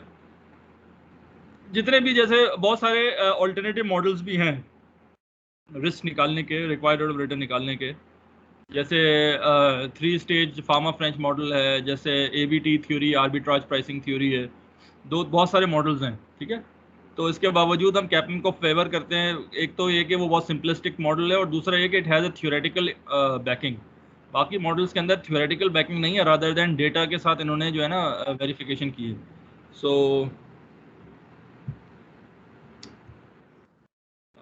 For example investors seems to be concern with both market risk and total risk. अच्छा, और क्वालिफिकेशन क्या है कि कैपएम के अंदर हम जो बीटा निकालते हैं वो हिस्टोरिकल डेटा से निकालते हैं, विच इज़ नॉट ट्रू, नहीं मतलब विच इज़ नॉट रिलायबल, क्योंकि हिस्टोरिकल बीटा जो है वो उन चीज़ों को शो कर रहा होता है जिन चीज़ों पे जो है वो फ्यूचर यानी पास्ट होता है। तो बिकॉज हमने कहा था ना कि फ्यूचर के अंदर फ्यूचर के महरक़ात होते हैं, तो आप जो है ना हिस्टोरिकल बीटा यूज़ नहीं कर सकते। कैपएम जो है मोस्ट सब्जेक्टिव होता है जो है because it is not basically historical beta पे क्योंकि रिलाई करते हैं। तो अगर आपका बीटा, इसके अंदर सब्जेक्टिविटी बहुत सारी है, like for instance beta itself is subjective. अगर आपकी ये सब वैल्यू सही हो तो कैपएम आपका बेहतर आपके रिजल्ट दे, लेकिन बिकॉज सब्जेक्टिविटी इसमें ज़्यादा होती है तो इसलिए जो है ना इसके अंदर रिलायबिलिटी के थोड़े बहुत इश्यूज हैं। सही है। ऑल्टरनेटिव मॉडल में क्या है, एक ऑल्टरनेटिव मॉडल है जिसको कहते हैं APT, arbitrage pricing theory. APT proposes that the relationship between risk and return is more complex and may be due to multiple factors like GDP growth, expected inflation, tax changes and dividend yield. यानी कि आप ये समझें कि वो ये कहते हैं कि भाई आपने बड़ा सिंपलिस्टिक एक मॉडल बनाया कि भाई मार्केट रिस्क प्रीमियम जो है ये सिर्फ वाहिद फैक्टर है जिसकी बेस पे जो है आप रिस्क प्रीमियम निकाल सकते हैं कंपनी का। वो कहते हैं कि नहीं, कंपनी के लिए जो है ना वो बहुत सारे और GDP है, तो GDP है, इसके अलावा जो है इन्फ्लेशन है, टैक्स चेंजेस हैं, डिविडेंड यील्ड है। So they are multiple factors. तो ये वो कहता है EBT के भाई आपको मल्टीपल फैक्टर्स भी शामिल करने चाहिए। सही है ना। तो इसका आर्गुमेंट वैलिड है, लेकिन एक चीज़ समझ लें, थ्योरेटिकल पॉइंट पे वी कैन कंटेस्ट के ये जो आप कह रहे हैं GDP और इन्फ्लेशन ये ऑलरेडी कैपएम में मार्केट रिस्क प्रीमियम में बिल्ट इन हुआ है। तो एक्चुअली हम डबल काउंटिंग की ज़रूरत नहीं है। बेसिकली देखें हुआ क्या है, मैं ज़रा इसके पीछे बता देता हूँ। द थिंग बिहाइंड APT के पीछे ये है कि इन्होंने क्या किया कि डिफरेंट जो है इन्होंने मेटा डेटा लिया बहुत बड़ा मैक्रो लेवल पे, और मैक्रो डेटा के बाद उन्होंने रन किया मुख्तलिफ शेयर्स को ना। तो इन्होंने ये देखा कि बहुत सी चीज़ कोरिलेशन नज़र आई, उसमें देखा कि उन्होंने फैक्टर एनालिसिस किया। बेसिकली आप एक कॉम्प्लेक्स टेक्निक होती है फैक्टर एनालिसिस की, जिससे यू कैन, तो उन्होंने फैक्टर बनाया कि वो उन्होंने कहा कि 2-3 फैक्टर ऐसे हैं कि जो ज़्यादा जो रियलाइज रिटर्न होते हैं, एक्चुअल रिटर्न है, उसको अफेक्ट करते हैं। तो वो फैक्टर्स को इन्होंने फिर नाम दिए। तो वो जो फैक्टर्स थे, वो कुछ फैक्टर्स जो नाम दिए ना वो करीब थे GDP ग्रोथ के साथ, इन्फ्लेशन के साथ, डिविडेंड यील्ड के साथ और दूसरे फैक्टर्स। तो इन्होंने जो है ना मुख्तलिफ जो है ना दिए। तो वो उन्होंने इकोनॉमिक फैक्टर का नाम दिया, यानी कि मुख्तलिफ फैक्टर्स हैं जो कि सेंसिटिव होते हैं। तो वो फैक्टर्स इन्होंने आइडेंटिफाई किए थे। तो असल में बात ये है कि इनका जो आइडेंटिफिकेशन थी that is based on data driven, it's not based on some empirical thing. तो उसकी बेस पे इन्होंने किया। It may be valid for one market, it may not be valid for some other market. इस वजह से जो है डिस्पाइट दैट, और इसकी कोई थ्योरेटिकल ग्राउंडिंग नहीं है। तो कैपएम की जितनी बड़ी थ्योरेटिकल ग्राउंडिंग है तो उतनी APT की नहीं है। तो हालांकि APT यूज़ भी होती है, लेकिन CAPM is still more theoretically valid and simple model. सही है, क्लियर? कोई सवाल इसमें?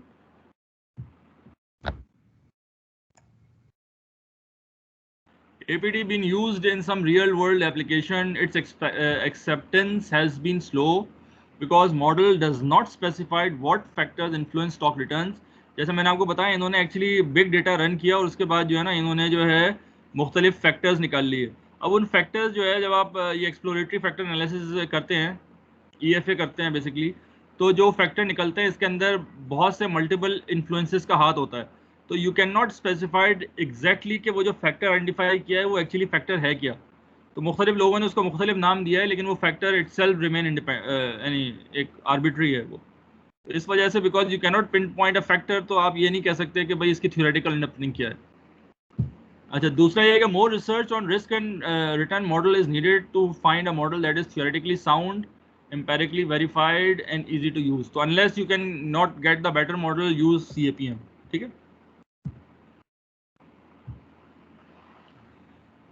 एक और मॉडल है फार्मा इन फ्रेंच का 3 फैक्टर मॉडल। इन्होंने 3 फैक्टर्स आइडेंटिफाई किए। अगेन इनका मॉडल भी जो है एम्पेरिकल बेस्ड है, तो इन्होंने भी जो है ना वही फैक्टर एनालिसिस किया और इन फैक्टर की वजह से ना उन्होंने 3 फैक्टर आइडेंटिफाई किए।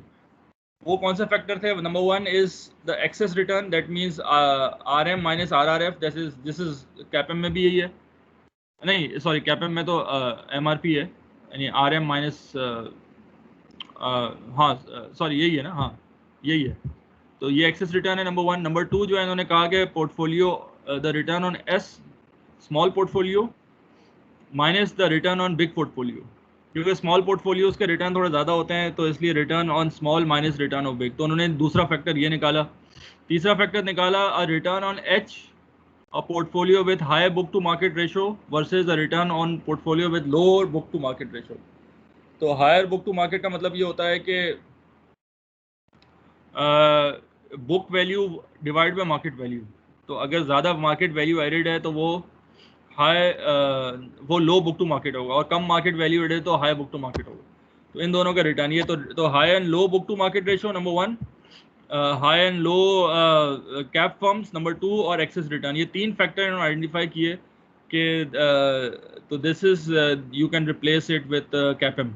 तो फार्मा फ्रेंच 3 फैक्टर मॉडल ये है, सही है। तो इनका बीटा जो है BC ये 3 इनके निकल रहे हैं कोफिशिएंट्स। तो पहला जो है सेंसिटिविटी ऑफ मार्केट रिटर्न है, second is the size factor, और third market book to value ratio. Clear है? यहाँ तक कोई प्रॉब्लम, किसी को कोई क्वेश्चन समझ में ना आया? कोई सवाल? ये थोड़ा ज़रा टेक्निकल हो गया, लेकिन ये कि चलें एक आपको फ्लेवर देना था डिफरेंट मॉडल्स का। एनी क्वेश्चन सो फार?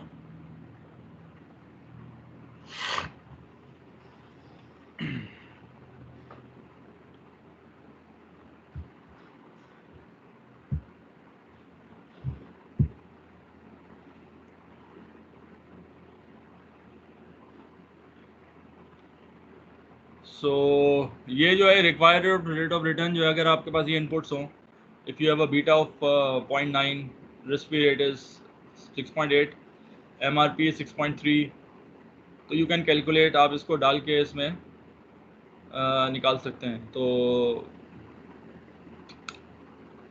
जो आप रिग्रेशन लाइन में मल्टीपल रिग्रेशन जब ड्रॉ करेंगे तो इसमें कोफिशिएंट्स आ जाएंगे, यू कोफिशिएंट उससे मल्टीप्लाई करेंगे, वो so you can get the required rate of return based on 3 Pharma French 3 factor model, right? अब इन्होंने कैपएम से कंपेयर किया है। कैपएम से जब आपने रिक्वायर्ड रेट ऑफ रिटर्न निकाला तो वो एक आ रहा था 12.47, फार्मा फ्रेंच से निकाला तो 8.7 आ रहा था। तो यू कैन 8.9799%, तो थोड़ा सा कंजर्वेटिव साइड पर है एज कम्पेयर टू कैपएम, सही। एनी क्वेश्चन सो फार? सर तो ये जो डिफरेंस है कैपएम और फार्मा फ्रेंच में, तो व्हाट्स द रीजन बिहाइंड कि ये जो डिफरेंस है? एक तो ये कि आप ये समझें कि क्योंकि इसके अंदर मल्टीपल फैक्टर इन्वॉल्व होते हैं, small and big size company भी काफ़ी फर्क पड़ता है उसमें ना। तो जब ज़्यादा फैक्टर इन्वॉल्व होते हैं और they are not related, trend less होते हैं, यानी स्टॉकेस्टिक बन जाते हैं। बिकॉज अगर एक ट्रेंड पे जा रहा है, दूसरे ट्रेंड पे जा रहा है, तो बेसिकली जब उसका एवरेज निकाला जाएगा तो वो एक ट्रेंड वाले फैक्टर से कम ही निकलेगा। तो डेटाबेस के लिए इसका ये है कि बिकॉज यू हैव आपने 3 डिफरेंट फैक्टर लिए which are not moving similarly ना, यानी कि हाई बुक यानी बुक वैल्यूज का जो है ताल्लुक साइज से जो है ना वो नहीं है, और साइज का ताल्लुक एक्सेस रिटर्न से कोई ऐसी स्टेब्लिश चीज़ नहीं है। So not necessarily they move together. तो जब ये मूव नहीं करते तो जब उन सबको एवरेज निकालेंगे तो वो कंपैरेटिवली कम होगा किसी एक फैक्टर से, सही है ना?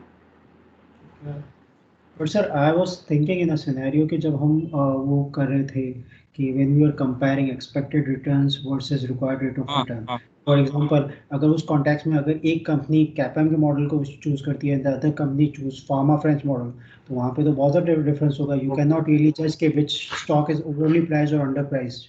हाँ, तो ये वो इसमें बिल्कुल फर्क आता है। अच्छा, वही देखें, हमने जो बात की है ना, तो वो थ्योरेटिकल बात की है। तो हमने वो अज्यूम ये किया था कि every person will have a similar calculation methodology, ये तो है उसकी अजम्पशन। लेकिन वो हमने कॉन्सेप्चुअल एक बात की थी। अमूमन जो है ना, मार्केट इक्विलिब्रियम में नहीं होती और मार्केट मूव हो रही होती है इक्विलिब्रियम के अंदर।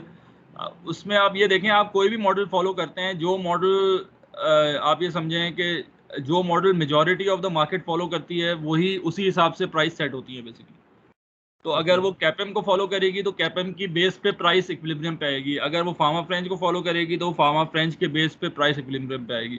सो हम ये नहीं कह रहे हैं कि वो कैपएम फॉलो कर रहे हैं, या जो भी मॉडल फॉलो करेगी market will move towards that equilibrium. For example, आप कुछ लोग फार्मा फ्रेंच फॉलो कर रहे हैं, कुछ कैपएम फॉलो कर रहे हैं, तो वो देखा जाएगा कि बाइंग पावर जिसके पास ज़्यादा है वो कौन सा फॉलो कर रहा है बेसिकली। तो मार्केट जब हम बात करते हैं तो it's basically based on the purchasing power. तो जिसकी परचेजिंग पावर ज़्यादा होती है वो जो मॉडल फॉलो करेगा, प्राइसिंग उसी हिसाब से मूव करेगी। So whatever the model you are following, हम ये कहते हैं कि जो मार्केट का जो रिक्वायर्ड रिटर्न होगा, जिस तरह से भी आपने कैलकुलेट किया है, तो expected will move towards that required, no matter, मतलब जिस तरह से भी आपने कैलकुलेट किया है, सही है ना? ठीक है सर।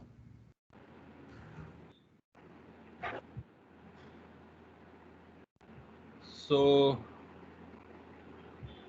थोड़ा सा ब्रेक ले लें, 2-3 मिनट का। मैं ज़रा पानी पी के आता हूँ, देन एक नया टॉपिक है वो हम स्टार्ट करेंगे, ठीक है ना? EMH, एफिशिएंट मार्केट हाइपोथेसिस, ठीक है? 5 मिनट्स इंशाल्लाह।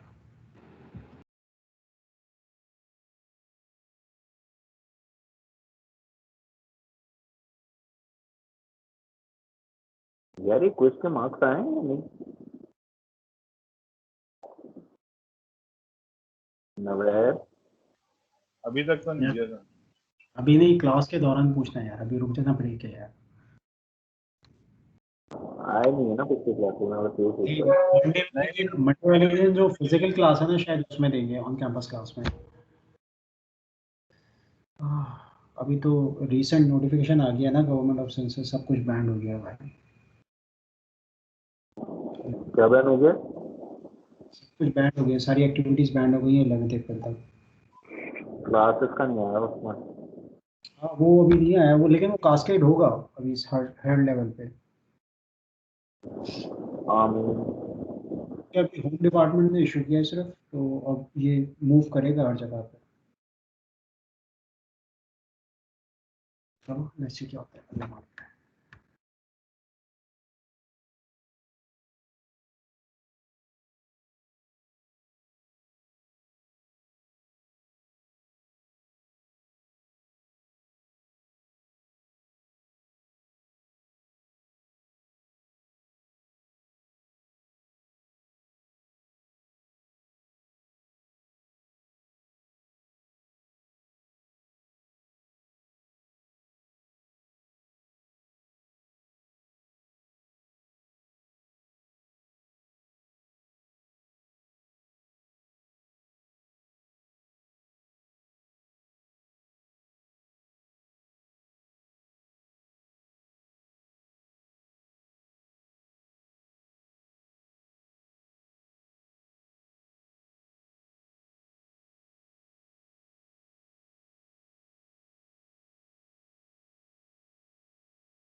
चलें लेट्स स्टार्ट।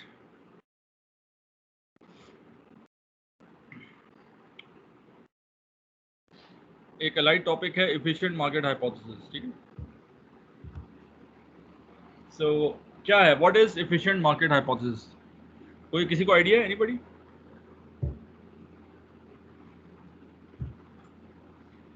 No sir. अच्छा, एफिशिएंट मार्केट हाइपोथेसिस ये कहता है कि मार्केट्स आर एफिशिएंट बेसिकली, ठीक है। सर ये परफेक्ट कंपटीशन की तो बात नहीं हो रही? परफेक्ट कंपटीशन, हाँ ये आप समझ लें, परफेक्ट कंपटीशन तो नहीं लेकिन एफिशिएंट मार्केट, ठीक है ना। वो परफेक्ट कंपटीशन तो एक दूसरा कॉन्टेक्स्ट है। तो एफिशिएंट मार्केट बेसिकली प्रपोजेस के मार्केट जो है वो एफिशिएंटली है काम। अच्छा, एफिशिएंसी का मतलब क्या है पहले तो समझ लें। What is efficient? एफिशिएंट का मतलब ये होता है कि जैसे हमने बात की ना, price is a present value of all the future expected benefits cash flows, और जो फ्यूचर कैश फ्लोज होते हैं वो डिपेंड करते हैं फ्यूचर इवेंट्स के साथ। तो जितनी जल्दी जो है फ्यूचर मटेरियल इंफॉर्मेशन या इवेंट जो है प्राइस में इनकॉर्पोरेट हो जाते हैं, उतनी ही मार्केट एफिशिएंट कहलाती है, ठीक है ना। The quicker the price absorbed all the future material information, the more efficient the market is. Clear? तो efficient market hypothesis ये कहता है कि market is generally efficient. That means कि market जो है that readily absorbs the price information. सही है? यहाँ तक बात समझ में आई?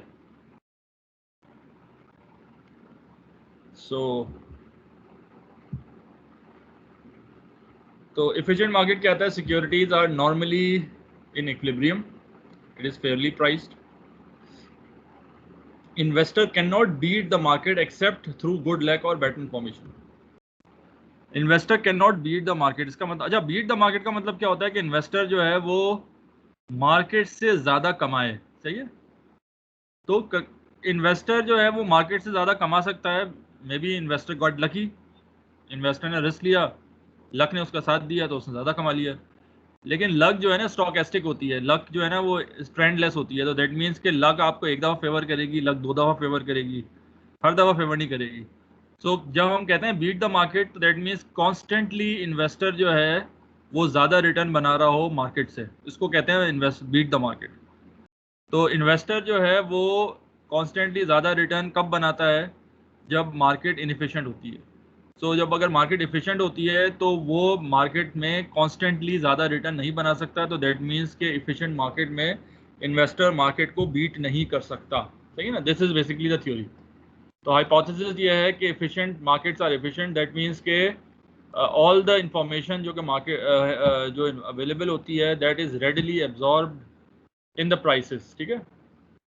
अब वंस मार्केट एफिशिएंट हो जाती है, so now there are 3 levels of efficiency: weak form, semi strong form and strong form, सही है। so weak level तो यानी आप ये समझे कि मार्केट या तो एफिशिएंट ही नहीं है, तो यानी 4 लेवल्स हो गए। वन इज इनएफिशिएंट, और दूसरा ये कि एफिशिएंट एट वीक फॉर्म, तीसरा सेमी स्ट्रॉन्ग फॉर्म एंड चौथा फोर्थ फॉर्म। तो EMH ये कहता है कि मार्केट इज एफिशिएंट, ठीक है ना। अच्छा, अगर मार्केट एफिशिएंट नहीं होती तो क्या होगा? मार्केट एफिशिएंट नहीं होगी तो क्या, तो दैट मीन्स कि मार्केट जो है ना वो फेयरली प्राइस नहीं है। तो दैट मीन्स मार्केट जो है is in a process of moving towards equilibrium. तो दैट मीन्स के जो पास्ट इंफॉर्मेशन है वो अभी मार्केट में इनकॉर्पोरेट नहीं हुई। तो अगर किसी के पास पास्ट इंफॉर्मेशन है तो यू कैन, और उसकी बेस पे अगर वो कोई ट्रेड करता है, कोई स्ट्रेटजी बनाता है, तो that will you can beat the market basically. Why? Because market में वो चीज़ इनकॉर्पोरेट नहीं हुई और आपने पहले से कर दिया, तो you can beat the market. तो मार्केट अगर एफिशिएंट नहीं होगी तो पास्ट इन्फॉर्मेशन से भी आप पैसा बना सकते हैं, लेकिन अगर मार्केट एफिशिएंट होगी तो पास्ट इन्फॉर्मेशन से पैसा नहीं बना सकते, सही है। For example real estate market है ना। अब रियल स्टेट मार्केट के अंदर अगर कोई ऐसी इन्फॉर्मेशन आ जाती है, अब आप ये देखें कि जब ये जो ये प्राइम मिनिस्टर की स्कीम आई या दूसरी स्कीम्स आई तो क्या वो प्राइसेस बढ़ गई। तो दैट मीन्स कि मार्केट रिएक्ट किया। लेकिन may be there would be a time lag between the announcement of the scheme and the increase in housing prices. तो वो जो टाइम लैग है वो इनएफिशिएंसी शो कर रहा होता है। तो अगर जितना टाइम लैग कम होगा उतना ही मार्केट इफिशिएंट कहलाएगी। यहाँ तक बात समझ में आई? कोई सवाल?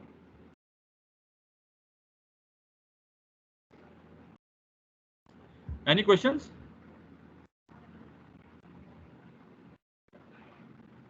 जी क्लियर है? नहीं है?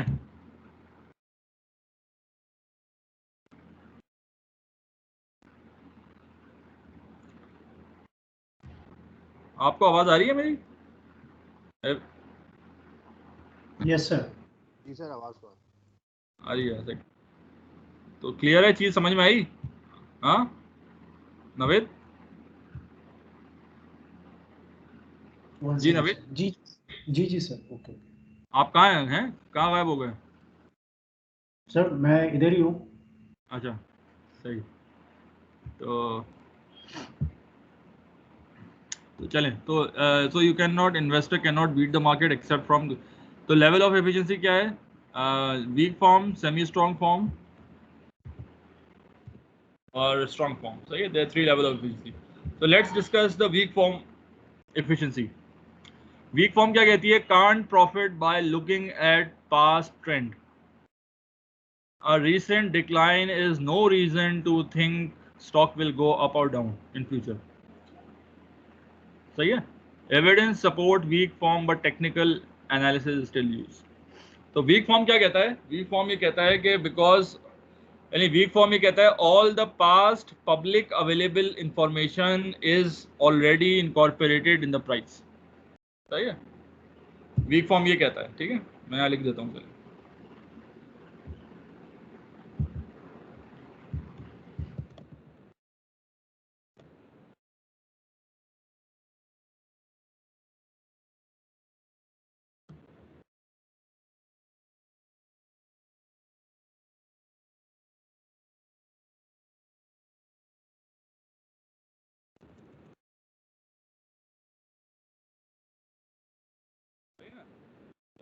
So if so all the past public available information is already incorporated in the price, so you cannot beat market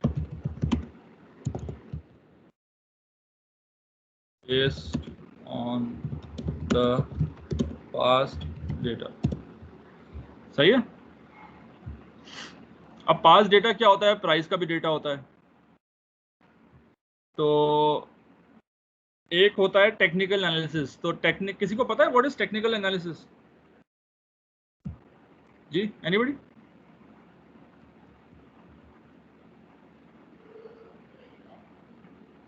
anybody who has an idea कि टेक्निकल एनालिसिस क्या होता है?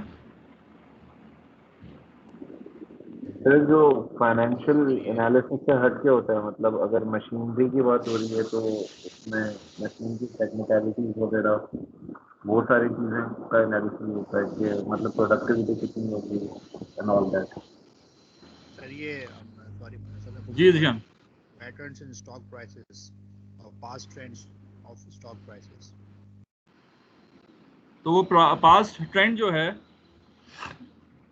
उसको लेते हुए जो है आप एनालिसिस कर रहे होते हैं कि आप ये देखते हैं कि पिछली अगर आप 10-12 साल का ट्रेंड है, बेसिकली वो चार्ट्स कहते हैं। आपने देखा होगा कि लोग कहते हैं कि भाई मार्केट के अंदर जो है ना इस लेवल से इस लेवल तक रहेगी। तो वो कैसे पता चलता है? वो टेक्निकल एनालिसिस। वो ये देखते हैं कि इसकी पूरी एक साइंस बन गई है। वो ये कहते हैं कि प्राइस इस तरह से ऊपर जा रही है, इस तरह से नीचे जा रही है, उसमें कोन्स होते हैं, उसमें दूसरी चीज़ें होती हैं। तो वो कहते हैं कि भाई प्राइस इस तरह जा रही है, तो वो प्रेडिक्ट करते हैं कि अब जो है ना इधर तक गई है तो अब यहाँ यूं भी जाएगी। जैसे फॉर एग्जांपल मैं आपको सर ये मैक्रो इकोनॉमिक्स में पढ़ा था बिजनेस साइकिल, उसमें ट्रेंड हाँ, एनालिसिस करता। जैसे अगर आप ये कहते हैं कि जैसे आपका ये कहते हैं कि प्राइस जो है, एक मिनट,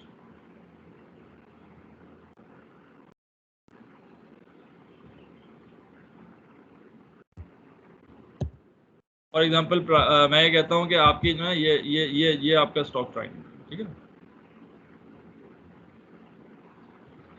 अब अगर लेट सपोज ये स्टॉक प्राइस है, ठीक है ना, ये आपको विजिबल है, नजर आ रहा है ना? यस सर,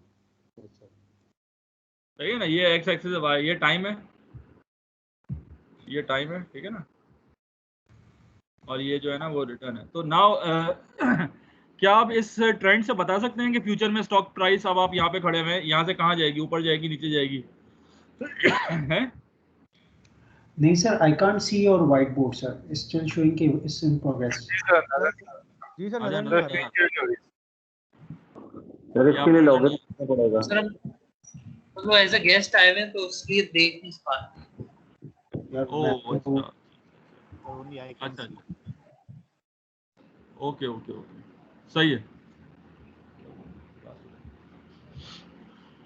ओके चले, मैं फिर इसको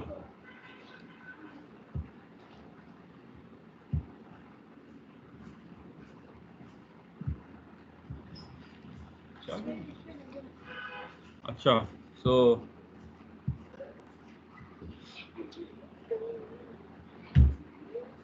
अगर तो अब मैं कह रहा हूँ कोई भी आपके स्टॉक का अगर आपके पास कुछ चार्ट बना हुआ हो, so based on the past trend can you predict के जो है फ्यूचर के अंदर वो प्राइस कहाँ जाएगी, सही है ना? तो वो आप ये देखते हैं कि पिछली प्राइस ट्रेंड जो है ग्राफ ये है, तो वो अब ग्राफ कहाँ जा रहा है, तो आप ये भी कर सकते हैं उसमें एक स्ट्रेट लाइन ड्रॉ कर लें एंड ट्राई टू फाइंड के उस स्ट्रेट लाइन का स्लोप क्या होगा, तो नेक्स्ट वैल्यू जो है वो कहाँ आएगी। तो ये से प्रेडिक्शन जो है ना, इसको टेक्निकल एनालिसिस कहते हैं। अब इसकी पूरी एक साइंस बन गई है, इसके अंदर कॉन्स होती हैं, वो होता है, वो कहते हैं कि अगर ये लेवल इधर जाएगा तो इसका फ्यूचर में जो है ना ये इसकी प्राइस यहाँ जाएगी, इस तरह से ना पूरा इसकी एक वो है। तो अब जो है ये कह रहे हैं कि because technical analysis relies on the past data, ठीक है, और पास्ट पब्लिक अवेलेबल इंफॉर्मेशन जो है वो प्राइस में ऑलरेडी इनकॉर्पोरेट हो चुकी है। सो दैट मीन्स कि आप जो भी पास्ट डेटा पे बेस करते हुए एनालिसिस कर रहे हैं या डिसीजन ले रहे हैं वो इनवैलिड होगा, उसका कोई सब्सटेंस नहीं होगा, क्योंकि जो नेक्स्ट जो प्राइस मूव करेगी वो नए महर्रिकात पे, नए एनवायरनमेंट में मूव करेगी rather than the old past data, ठीक है ना? क्लियर है? क्लियर है, बात समझ में आई? So if you are relying on technical analysis, तो उस वक्त जो है आप जो है मार्केट को बीट नहीं कर सकेंगे, बिकॉज जो टेक्निकल एनालिसिस कहता है वो एफिशिएंट मार्केट के अंदर ऑलरेडी इनकॉर्पोरेट हो चुका होता है। So if you can not beat the market through technical analysis, बल्कि वो ये कहते हैं टेक्निकल एनालिसिस की कोई सब्सटेंस ही मौजूद नहीं है, बिकॉज टेक्निकल एनालिसिस के बेसिस जो है वो पास्ट डेटा होता है, और past data is already incorporated in price, तो you can not, it is of no substance for the trading base. तो ये सिर्फ साइकोलॉजिकल है, आप लोगों को एक साइकोलॉजिकल एक वो प्रोवाइड करता है कि ये इधर हो सकता है ये, लेकिन इसकी कोई सब्सटेंस नहीं है। सही है ना? यहाँ तक क्लियर है?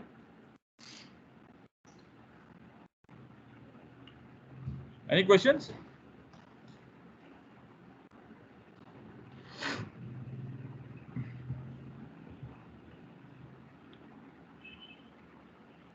सो अब कौन, how can you beat the market? अगर आप ये कहते हैं कि टेक्निकल एनालिसिस जो है वो that is not basically favouring, so market को कैसे बीट किया जा सकता है? वीक फॉर्म ऑफ एफिशिएंसी में ये कहते हैं कि अगर आप फंडामेंटल एनालिसिस कर रहे हैं, तो बिकॉज फंडामेंटल एनालिसिस जो है that relies on future information, so if you have access to future information तो you can beat the market. तो आप you can beat the market यानी you can have a constant higher return than the market if you do a fundamental analysis, ठीक है? Clear है? और you I think you all know what is fundamental analysis, जो हम ये cash flow discounting की base पे करते हैं। Clear? Any question? Weak form समझ में आई? यस सर, अभी तक तो क्लियर है। नो, सेमी स्ट्रॉन्ग क्या कहते हैं? सेमी स्ट्रॉन्ग फॉर्म कहते हैं all public available information is incorporated in prices. Weak form में क्या था? All past public available information. Semi strong कहता है कि all past and present public available information जो है that is already incorporated prices, तो it doesn't pay to over analyze any annual report link for undervalued stock. कहते हैं that means कि even fundamental analysis भी आपका काम नहीं देगा, बिकॉज वो सारी इंफॉर्मेशन जो है वो मार्केट में ऑलरेडी इनकॉर्पोरेट हो चुकी है। तो even if you do a fundamental analysis वो भी अफेक्ट नहीं करेगा। सही।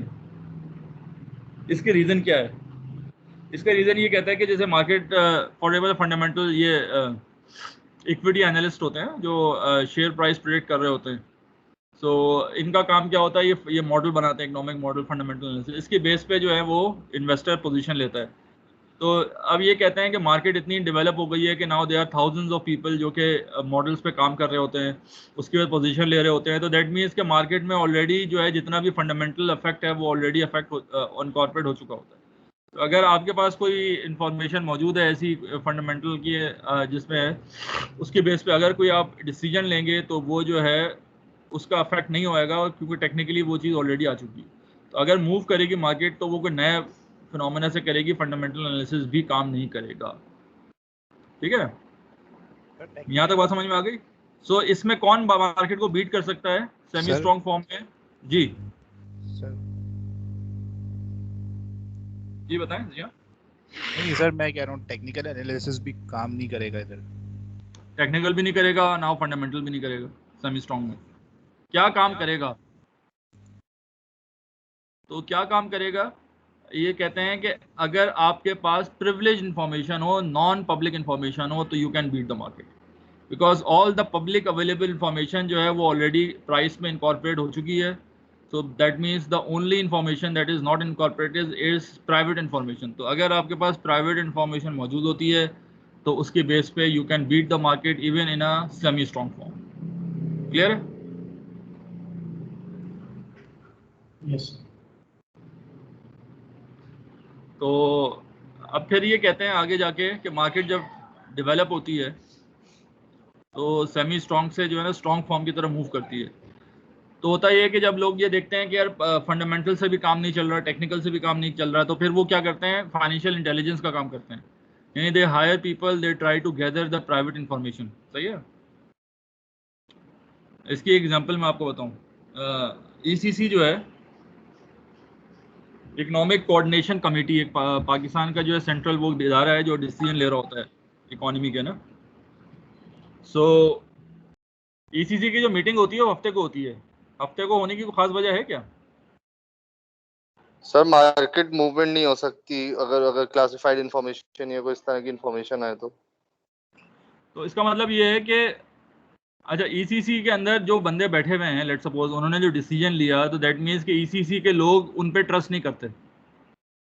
यानी कहने का मकसद ये है कि इससे पहले अगर लेट सपोज मार्केट ओपन होती है और ईसीसी की मीटिंग होती है, कोई डिसीजन होता है, तो बाय द टाइम वो डिसीजन मार्केट में यानी पब्लिकली अनाउंस होता है, तो वहाँ पे जो बैठे हुए लोग हैं वो अपने फ़ोन से मैसेज दे चुके होते हैं ब्रोकर को कि यार मेरे लिए शेयर बाय कर लो, और वो ब्रोकर उनके शेयर बाय करता है तो 10 अपने भी बाय कर लेता। सो व्हाट विल हैपन कि मार्केट के अंदर वो पब्लिक प्राइवेट इंफॉर्मेशन चली जाती है और प्राइसेस बढ़ जाती है। ठीक है। So if you have an access privilege information तो you can beat the market. इसी वजह से जो है ईसीसी के जो मीटिंग होती है वो सैटरडेज को होती है कि उस वक्त मार्केट बंद होती है, तो ऑल द इंफॉर्मेशन जो है फिर वो प्रेस रिलीज में शाम आ जाता है। तो अब दैट मीन्स कि मार्केट में अगर मार्केट डेवलप होती है तो फिर लोग इसमें पैसा लगाते हैं इंफॉर्मेशन में। तो अगर मार्केट इतनी मेच्योर हो जाए कि इवन एज अ जो स्ट्रॉन्ग फॉर्म ऑफ एफिशिएंसी है वो ये कहती है कि all the information whether it's public, whether it's private, whether its past, whether it's present, all the information is incorporated in prices and nobody can beat the market। चाहे उसके पास fundamental analysis हो, चाहे उसके पास कोई टेक्निकल एनालिसिस हो, चाहे उसके पास कोई इनसाइडर इंफॉर्मेशन हो, कोई भी इंफॉर्मेशन जो है वो मार्केट को बीट नहीं कर सकती, क्योंकि मार्केट इतनी मैच्योर हो गई है कि ऑल द इंफॉर्मेशन जो है that is incorporated in the prices. यहाँ तक बात समझ में आई? Yes sir. तो technically nobody can beat the market in a strong form. ठीक है। यानी इसका मतलब ये होगा कि अगर आपके पास ये नेसेसरी तो नहीं है कि ईसीसी की मीटिंग संडे को ही हो, सैटरडे को। मतलब आजकल मुझे नहीं पता कोई ऐसी मीटिंग हुई हो इन रिलेटेड, लेकिन अमूमन जो है वो ऑफ डेज में ही होती है, जहाँ तक मुझे मेरे ध्यान में मुझे मालूम है। आई मीन लॉजिक जो आपने बात बताई सर, इसके हिसाब से तो होनी ऑफ आवर्स में चाहिए, है ना, होनी चाहिए। अब सवाल, अच्छा दे फॉर एग्जांपल अगर हम ये कहते हैं कि if you have a private information, जैसे आप लिफ्ट में हैं और लिफ्ट में आपने जो है 2 लोग बात कर रहे हैं और अभी अभी जो है ना आपके पास एक इन्फॉर्मेशन आई, एक CEO और CFO से बात कर रहा है और आपने उसकी सुन ली। वो जैसे ही लिफ्ट के दरवाज़ा खोला, आपने जो है ना अपने ब्रोकर को फ़ोन मिलाया और कहा कि यार मेरे लिए शेयर बाय कर लो। ब्रोकर ने कहा वो पहले ही बढ़ चुका है। तो मतलब ये कि आपसे पहले जब वो जो बंदा इन्फॉर्मेशन बात कर रहा था, उसने भी अपने ब्रोकर को पहले फ़ोन मिला लिया था और उसका अफेक्ट जो है मार्केट में आ गया था। So if the market is perfect in a strongest form, if nobody can beat the market because information will pass on fastly and efficiently के वो प्राइवेट इंफॉर्मेशन भी प्राइवेट नहीं रहती मार्केट के लिए, everything become public, so nobody can beat the market. अच्छा, इसकी अब इसकी इम्प्लीकेशन क्या है, इस चीज़ की इम्प्लीकेशन क्या है? इसकी सबसे बड़ी इम्प्लीकेशन ये है कि आप कोई भी एनालिसिस कर लें, यानी कि आप एक काम करें कि आप जो है सामने जो है ना तस्वीर, जो सामने वाली दीवार है उस पर शेयर्स लग के नंबर लगाएं और यहाँ से डॉट मारें और जिस डॉट पे वो जिस शेयर पे लगा वो आप बाय कर लें। अगर आप उस बेस पे जस्ट रैंडमली कोई शेयर बाय करते हैं, वो उतना ही अच्छा होगा कि जितना आप पूरा टेक्निकल फंडामेंटल एनालिसिस करके कोई एक चीज़ निकालते हैं उसको बाय करें। अच्छा सर, तो इज देयर अ पॉसिबिलिटी कि strong form of efficient market are prevailing, चाहे यहाँ पे या कहीं पे भी, एनीवेयर? हाँ, मैं वो भी आता हूँ, एम्पेरिकली क्या है वो मैं आपको बताता हूँ, ठीक है? ये बात समझ में आ गई, कॉन्सेप्ट समझ लें, फिर मैं आपको बताता हूँ इसमें एग्जिस्ट करती है नहीं करती। ये तो एक थ्योरी है बेसिकली। ठीक है। Any questions in so far?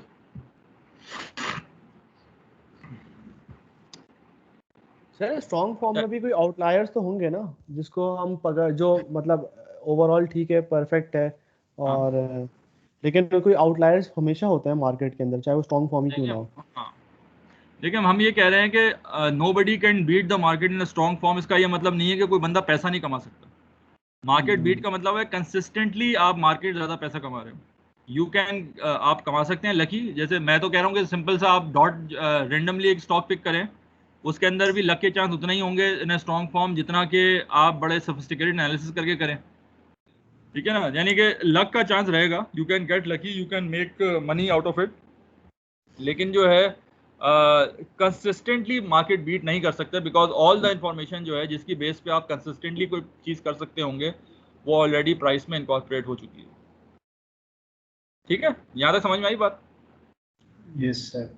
Sir but एक चीज़ है, for example if you are talking about ECC, तो ECC के अंदर भी डेफिनेटली लोग ही हैं, देयर आर सम पर्सन जो चेयरमैन होंगे, कुछ मेंबर्स होंगे, और दे ऑलरेडी न्यू कि ECC की जो हमारी मीटिंग होगी या व्हाटएवर, उसके अंदर हमारा एजेंडा क्या होगा और उसके ऊपर हमारा डिसीजन क्या होगा।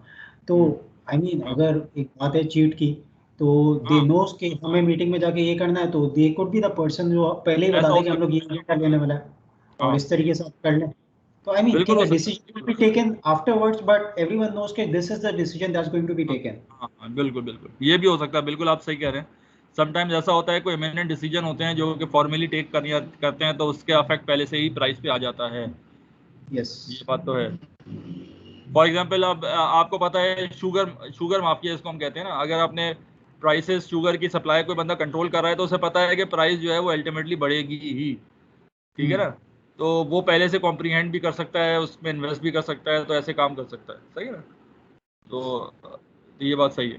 तो बहरहाल कहने का मकसद ये कि मार्केट इतनी एफिशिएंट हो जाएगी कि वो ECC मीटिंग होना ही इनरेलेवेंट हो जाएगा, चाहे वो जुमे को हो, चाहे हफ्ते को हो, चाहे इतवार को हो, चाहे पीर को हो, किसी भी दिन हो, वो अल्टीमेटली जो है वो मार्केट में बात निकल ही जाएगी और मार्केट जो है वो उसमें रिएक्ट कर ही लेगी in a strong form. Nobody can beat the market. ठीक है, यहाँ तक बात समझ में आ गई? Yes sir.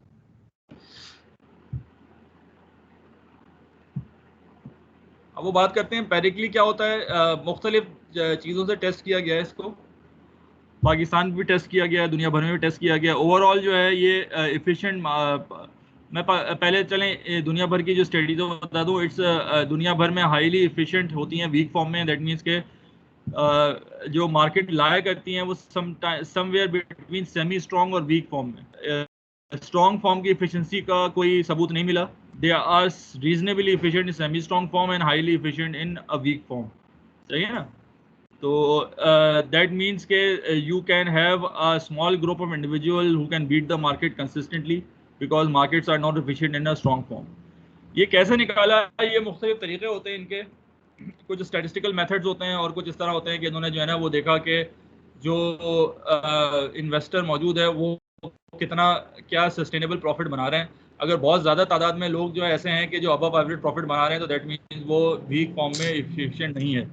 और अगर कोई पैसा कोई सस्टेनेबल प्रॉफिट नहीं बना रहा, that means beat the market नहीं कर रहा सस्टेनेबली, तो वो स्ट्रॉन्ग फॉर्म एफिशिएंट है. तो अगर थोड़े बहुत बना रहे हैं तो दैट मीन्स सेमी स्ट्रॉन्ग है. तो इस तरह से उन्होंने निकाला.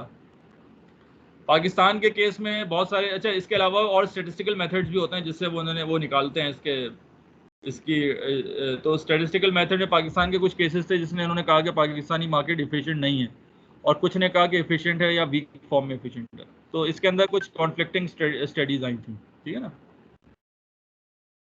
सो वेरी एम्पिरिकली काफ़ी इस पे काम हुआ हुआ है, लोगों ने काफ़ी इस पे वर्कआउट किया है और इस तरह से मिक्स रिजल्ट आ रहा है. सही है. एनी क्वेश्चन सो फार? लास्टली बिहेवियरल फाइनेंस एक रिलेटिवली न्यू फील्ड है. एग्जांपल है सर, इनएफिशिएंट की भी आपने बताई थी ना, फोर्थ फॉर्म, तो उसकी कोई एग्जांपल? इनएफिशिएंट मतलब ये है कि पास इंफॉर्मेशन से भी अफेक्ट हो. जैसे फॉर एग्जांपल मैंने जैसे बताया प्रॉपर्टी मार्केट है ना, प्रॉपर्टी मार्केट के अंदर अगर आपका आज इंटरेस्ट रेट चेंज होते हैं तो प्रॉपर्टी की प्राइस को चेंज होते होते 2-3 महीने लग जाते हैं. तो दैट मीन्स के वो 2-3 महीने के लैग के अंदर आप जो है वो मार्केट को बीट कर सकते हैं if अगर आप उस पर पोजीशन ले लें. तो ऐसे एग्जांपल आपको मिल जाएंगी बहुत सारी जो वीक फॉर्म में भी एफिशिएंट ही ना हो. सही है ना. Okay sir. तो बिहेवियरल फाइनेंस क्या होता है? आजकल एक नई है, वो ये कहते हैं कि भाई ये जो क्लासिकल फाइनेंस है जो कि बेस करता है रैशनल सेल्फ इंटरेस्ट पर, ये रैशनल सेल्फ इंटरेस्ट इन्वेस्टर नहीं होते, और इन्वेस्टर्स जो है वो बहुत ज़्यादा इनरैशनल भी बिहेव करते हैं, और उसके बेस पे बहुत सारी थ्योरीज हैं, प्रोस्पेक्ट थ्योरी है, दूसरी थ्योरीज हैं, और वो नोबेल प्राइज़ भी मिला था जो प्रोस्पेक्ट थ्योरी जिन्होंने बनाई थी, वो भी एक उन्होंने भी वो किया था. तो बेसिकली काफ़ी इस पे काम हुआ हुआ है. और बिहेवियरल फाइनेंस का कॉन्टेक्स्ट बड़ा नया है. वो ये कहते हैं कि भाई साइकोलॉजी जो है ना वो बहुत इंपॉर्टेंट है, कॉग्निटिव साइकोलॉजी इन्वेस्टर की, बजाय इसके कि आप इस अजम्पशन पे क्या जाएं कि people are rational and self interested.